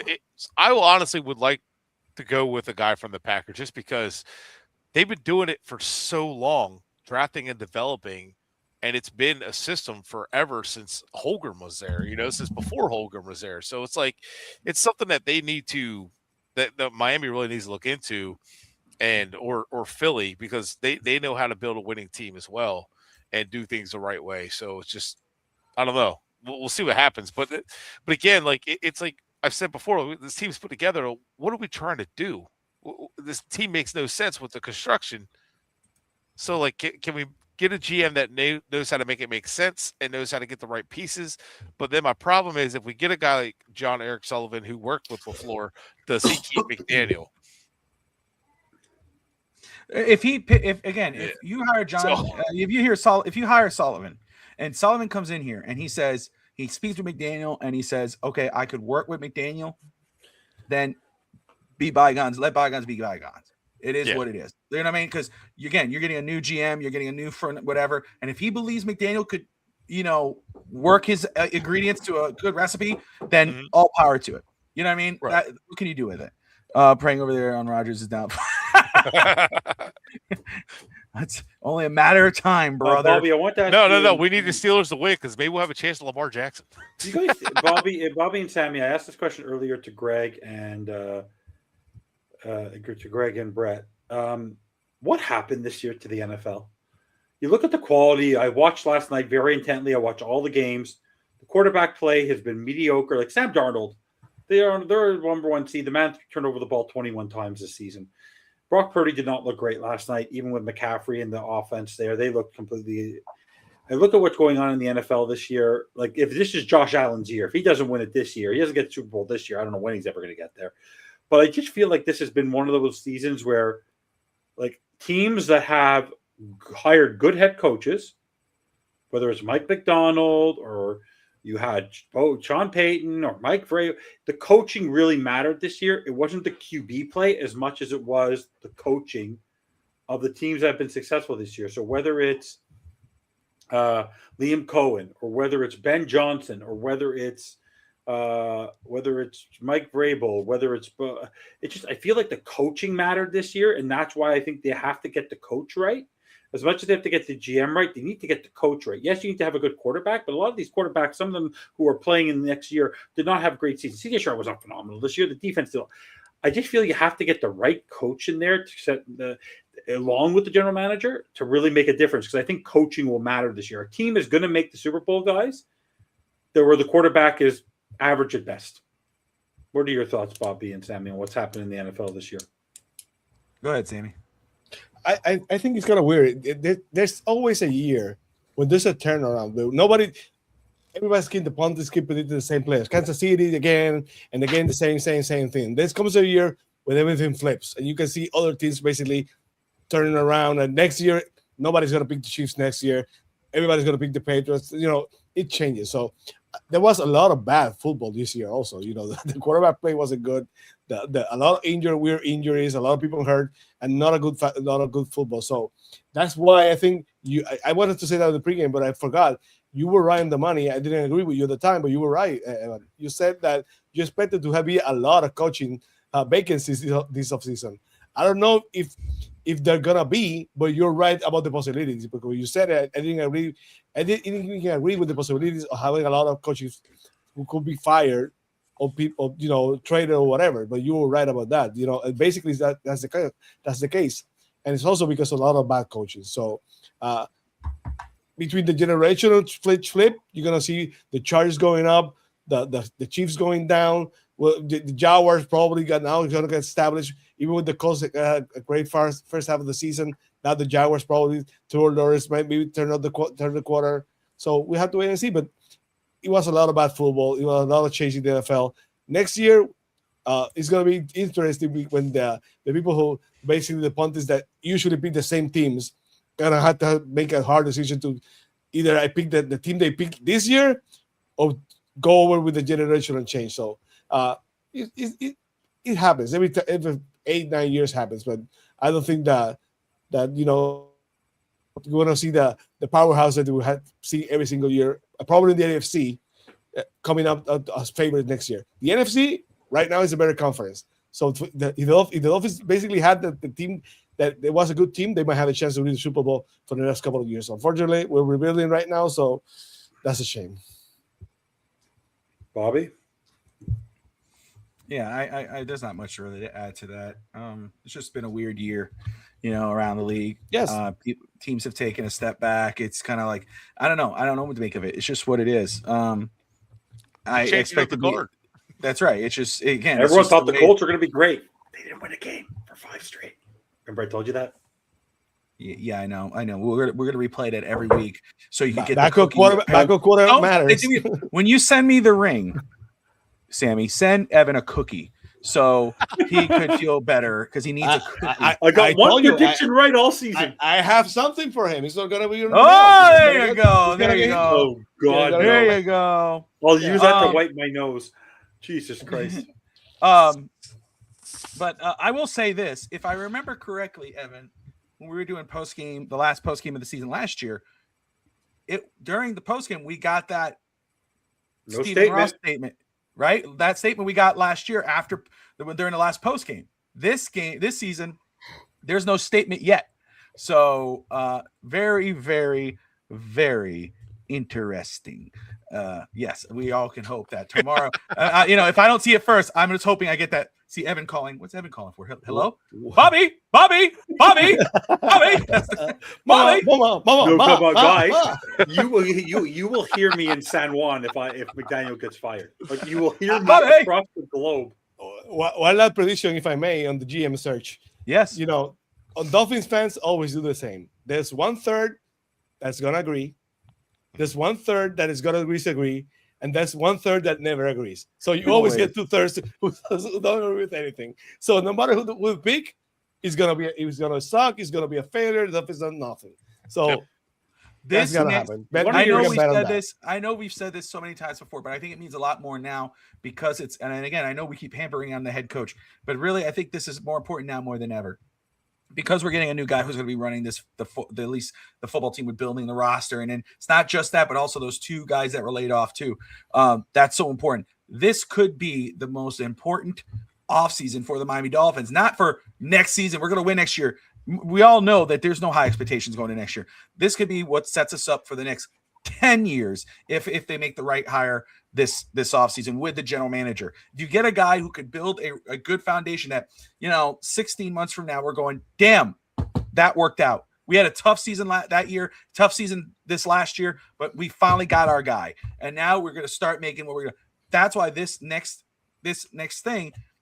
hire with general manager is something very important. I know there's a lot of names people go, oh, that one guy, we bring up Hallerby. Oh, look at the Eagles. Oh, don't hammer on one guy. Don't get your stuff stuck on one guy.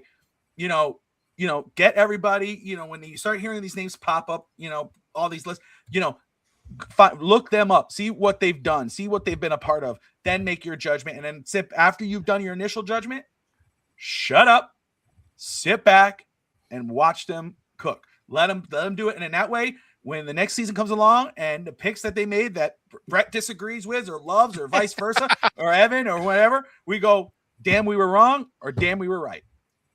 Let them, judge the guys as their names are coming through, then drop it. Stop hampering on it. Pick it up. Let's watch what they do and move on, because this is a new vision for the Miami Dolphins. This isn't Chris Greer anymore. I know we've been in that abusive relationship. We can't let it go. We're afraid. It's like the puppy and that poor little dog will you? No, is that what it is? Not will you remember me? Sorry. Anyway, those little dogs and the PETA videos, and all this stuff, and you feel bad for him, and you're looking at him, and he's in the cage, and he's afraid of the person as they're trying to give him a bone to make him feel better. We're all that dog. We've been in that abusive relationship. Now we're in this little shed, hoping to be adopted by the Lou loving person. Don't be so afraid. Start to trust. Let's see what this new GM is going to be. He might not be. He may come from an organization. We go, really? We hired that guy from that place? Hey, maybe, just maybe, that guy is the one who makes us happy. Maybe, just maybe, he leads us in the right direction. Maybe, just maybe, Greg, by the end of the year, is going to go, I like that they hired that guy. He knows what he's doing. Maybe, just maybe, love it, hate it, drop it, and move on and watch it. Yeah, maybe, just maybe, Troy Aikman's a genius. The chances you of are that. so anti. What did Troy? The famous lines of Bobby London. What did Troy Aikman ever do to you? Did he cut you off in traffic or something? What did he ever do to you, this guy? Well, what if we hire someone from Tennessee? Again, are you talking like there is John no one Robinson? He means you. He means you. Oh, it's me. Oh, well, if it's me, you sit back and enjoy, brother. Dolphins win a Super Bowl in a couple years, man. I'll give you 2 seasons. We're good. I got Brett. I got Josh. I got Greg. I'm golden, man. I know what to do. Evan will be our radio guy. That was horrible. They should trade him. Somebody turn off Evan's mic. Turn off Evan's mic. I'm just waiting for the Dolphins to do something like fire McDaniel, get it like a quality GM, and they'll hire someone like Vance Joseph and just watch like the Dolphins fan base just melt down.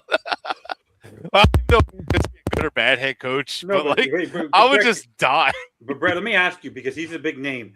Are you going to be banging the table that if you see tomorrow, even if they haven't figured out their GM search yet, if you see tomorrow that Kevin Stefanski is fired, you interview him, right? You said you like Stefanski. I'd jump all over that to get him and see what happens with that. I think Stefanski and if you look at the guy for the Packers, Stefanski, they would go hand in hand with like that system, because Stefanski comes from that West Coast system back with Brad Childress days. Right? So he knows that system very well, and that's what he runs now, and that would be a perfect match. As I like Stefanski as a head coach. I think he's a fantastic head coach, and I think the situation with the Browns is kind of shaky. I mean, it's the Browns, so not that we're any better, but so I feel like maybe if you go get Stefanski and you bring in the right GM, I think that would work out really well. I think it potentially could work out really well. But yeah, no, I mean, I definitely give give him a ring, but I don't think Stefanski's going to be just like running around, just like, oh yeah, someone hire me quick. I think he's going to take his time to decide because there's going to be a lot of job openings, and I think he might also like take his time to say like, I'm an experienced head coach. I'm going to take my time to figure out where I'm going to go. Rumor has it, and it's a reputable source, guys, that if LaFleur loses next week to Chicago, and the way that they played this year, they could potentially fire LaFleur and hire Stefanski. Stefanski gets fired. Yeah, I believe that. What do you like? And let me ask you guys. Let me just go around the table, guys. This is an important question because Bobby, you like to ask this question. Let's go around the table again. If they fire Mike McDaniel, and let's do both games, GM and coach, what do you guys want? Young, never before GM, or someone who's done it before? Head coach, veteran head coach, or young up and coming head coach? What do you guys both want? Greg, since you haven't had a chance to talk in a while, go for it. He's already said his. I do not believe that a veteran head coach will come to Miami. Not in this situation, not where they are right now in the division that they are in right now. So I think it's going to be young, and that's where I want to go. I want to go first time GM. I want to go first time head coach, and let's roll the dice. Let's go. Bobby? Catch lightning in a bottle. Bobby, you wanted veteran last time in head coach. What do you want this time? All right. In regards of a general manager, I'm pretty comfortable with the names I said. If it's a veteran GM, which is not a bad deal, with a guy who's been there and maybe didn't work out and he had to move forward. Chris Greer. No. But I think again, Ian Cunningham, Ed Dodds, those are two good names. Yeah, but I'm going to forget his name right now. The one from Green Bay we were just talking about. John Eric Sullivan. Thank you, Sullivan. So those are guys that I'm intrigued with. I'm wondering if they do interview a veteran or a guy who was a GM before, like a John Robinson out of Tennessee, who was the Titans GM before it fell apart. That would be interesting. In regards of head coach, again, there's only 32 jobs in the NFL, so I don't believe any one guy, unless he knows he's going to get a job somewhere else, is going to refuse an interview with any team, especially now that you got if you're going to get a new GM and a new coach. I don't believe anybody's going to go, I'm not going to that team. A veteran guy, always. I think I'm sick of the young guys. I'm sick. We've done it. Adam Gase, or not young guys, but just first timers. Adam Gase, Mike McDaniel, Flores, Philbin, Soprano, it's the same old bullshit. I'm done with, like, I'm not a big fan of the first guy anymore. Like, if it happens, it happens, and hopefully they make the right thing. But like, I know people, Joe Brady and whatever, what about this one guy who's a guru or this guy? No. Get a coach who's been there, who's done it, yes, who's failed, who it makes happens. That's why they're available. Who's failed that in their second stint is going to go and say, hey, you know what? I did this before. Let me set up this foundation with this new young GM. You go, give me a young GM and a veteran coach, and I'll be golden. I'll be okay with a young guy if they hire a young guy, because I'll talk myself into it. But no, my preference is get a young GM who can go with a veteran coach that they could work together and build up this team. I don't believe that any coach is going to say, I'm not going to that team. No, there's only 32 jobs. No, give me a veteran coach. Sammy? I have no idea right now. It's such a mess. I don't need to be honest.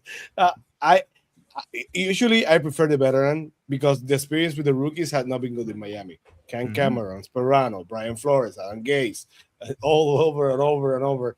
The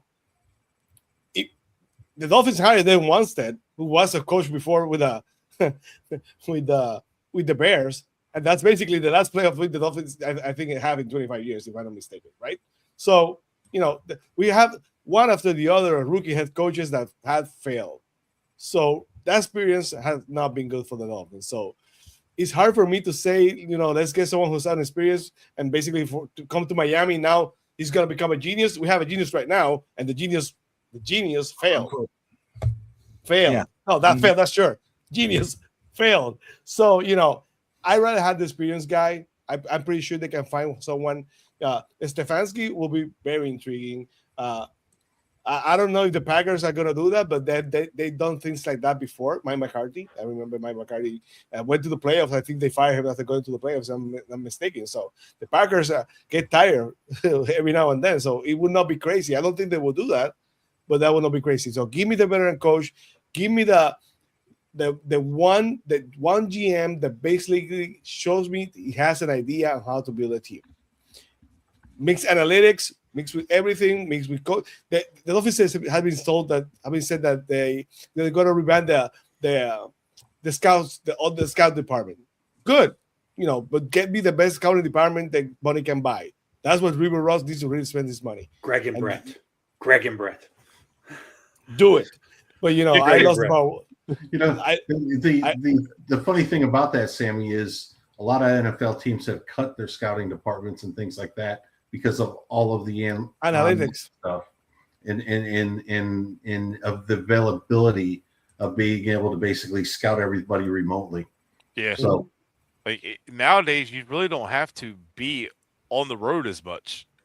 You really don't. You don't have to There are a lot fewer NFL scouting talent right now than there has been in the last, 20, 30 years. You don't have to.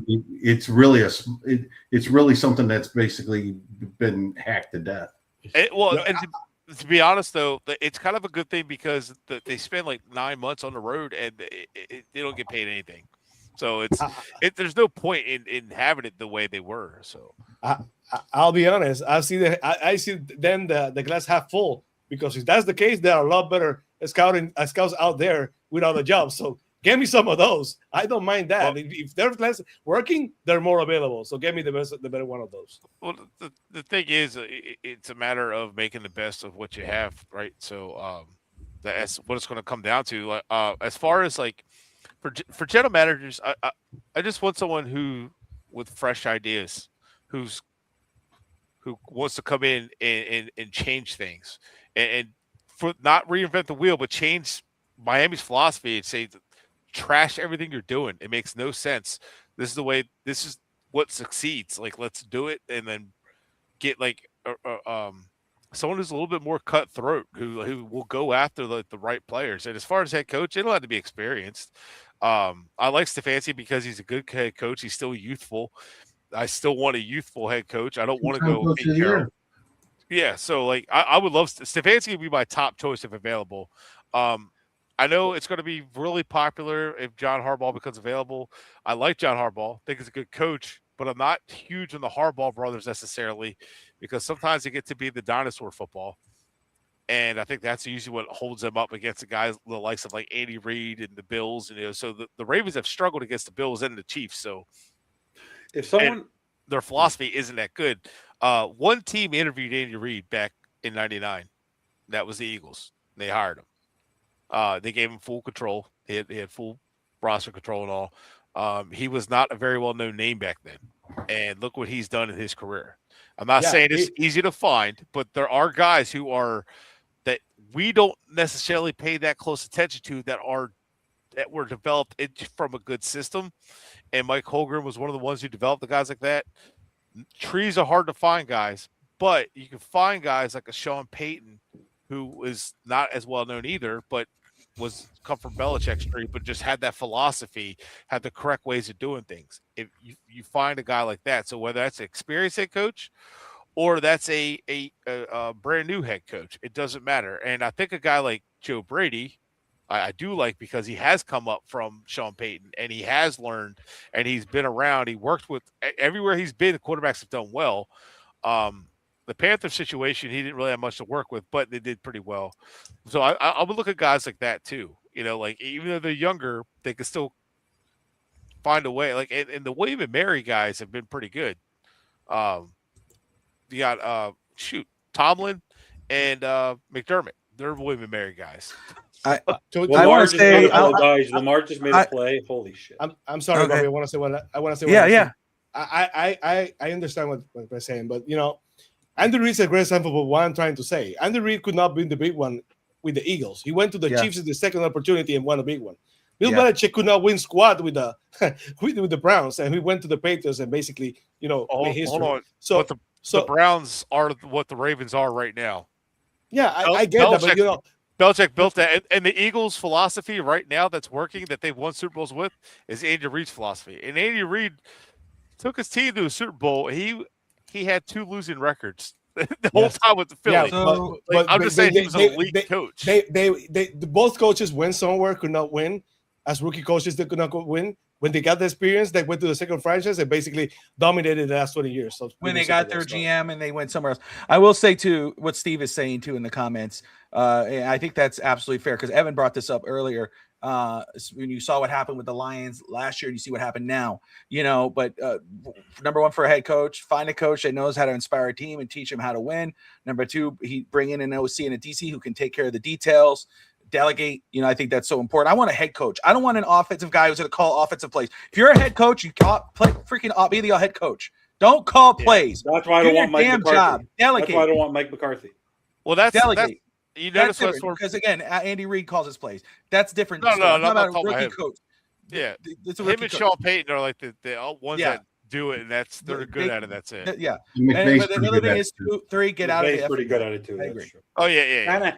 Shanahan's not bad either. The problem is that he's too controlling. And the guy in Seattle's calling defensive plays. So, hey. Flores called defensive plays, and we had a good defense. What a surprise. Yeah, what happened? Maybe Mike McDaniel should realize he's not a good play caller. Oh, Josh, Wingate, why is McCarthy being brought up? No, thank you. Well, no, so I brought him up. Miami Hurricane head coach. Ah, dang it, Mario Cristobal. Yeah, so he's a dinosaur when it comes to offensive philosophy, right? He handicaps his style, handicapped Justin Herbert in Oregon, but what he did with Miami, the reason his offense looks so much better is because he went with an offensive coordinator who isn't a dinosaur. He decided, I'm just going to be a head coach. I'm going to lead. I'm going to do my head coach philosophies, and I'm going to have an offensive coordinator who runs the offense. I'm going to have a defensive coordinator who runs the defense. And all of a sudden, he's having success because he stopped being a dinosaur on offense. It works. So to your guys' point, like Mike Tomlin, he doesn't call plays. He's a head coach. I want a guy who's a head coach. That's why I hate I need an offensive guy. No, you need a head coach. McDermott's done a fantastic job as a defensive guy, and his offensive defenses are good.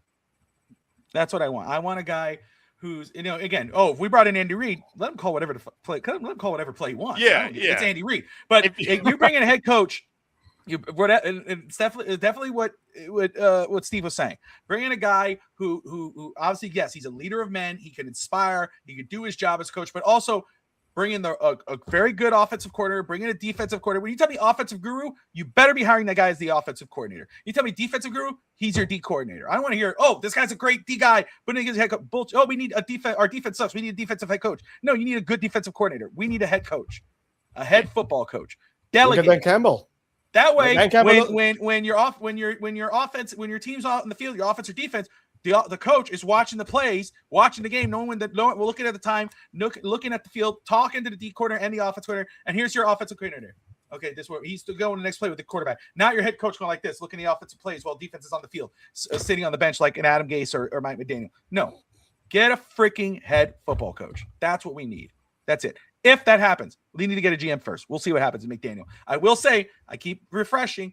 No report, no press release from Stephen Ross yet. So that's an outlier. That's something that didn't happen last year. It was the same night on postgame last season when we got that press release that McDaniel and Greer were coming back. Not so fast now. So I might get that call tomorrow. Bobby. Flores was fired back in 22. Yeah, my man. Was that on Monday night when Flores was fired, or Monday? Yeah, Monday, right? And everybody was caught Tammy would be my first call. Everybody was caught off guard. Well, I mean, there's a reason why tomorrow's Black Monday, right? Yeah. Well, and I'm hoping. There's going to be. We'll see how it goes down. I know I'll be live either way tomorrow because I got the. There's going to be 7 or 8 guys fired tomorrow. And basically, they've been all the week reports that Raheem Morris was not on the hot seat. No, he was. That's why he was fired. Yes, that's right. He was not be fired, and everybody. Everybody went. I'm hoping Stephen Ross took notes. Like, oh, he fired both. He fired a GM and head coach. All After right, 2 seasons. it's time to After go. 2 seasons. Yep. So anyway, Evan, any final stuff before we wrap this one up? No, I appreciate everyone staying for as long as they have. It's been a great show. I appreciate Brett and Greg putting up with me for the first 2 hours, so you and Sammy could dilly dally into the show when you guys feel like it. We appreciate you all. No, I keep on like going back and forth, and what a surprise when Greg. I'm watching the background of the tweets of the highlights. It's been a pretty ridiculously bad game between the Steelers and the Ravens today. No one really wanted to win. And lo and behold, an explosive play opened up the game. What a surprise. Throwing the ball downfield to your best receiver might actually work one day in football. And anyone who said Lamar Jackson's having a bad game, the guy just broke a tackle and made a throw not many quarterbacks can make. So part of me actually wants the Ravens to lose, so Lamar Jackson doesn't want to stay. Like, that's the only reason why I want the Ravens to lose, because I'd like Lamar Jackson to be our quarterback. I don't mind if Joe Burrow's our quarterback. I really don't care. Go get the best guy out there. I'm all about it. Yeah. So anyway, guys, I want to thank everybody for joining us this season on the Dolphins pregame or the FinStalk pregame and postgame show here on FTSN. That's a wrap for the regular season with the Miami Dolphins. Tomorrow, we go straight into the offseason here on FTSN. Hopefully, maybe we have a breaking news episode. I don't know if I'll be able to because I'll be at work, but we'll figure it out. But I know Evan said he is ready. He was already telling me. But we will figure that out for sure. Always Josh, Wingate, and Coach Vogel, myself, will be live 8 p.m. Eastern time for the On the Clock Miami Dolphins draft show here on FTSN. So we're going to get all into it. We'll talk about Aikman as a consultant. We'll talk about the new GM. We'll talk about maybe another head coach. We'll talk about the team needs.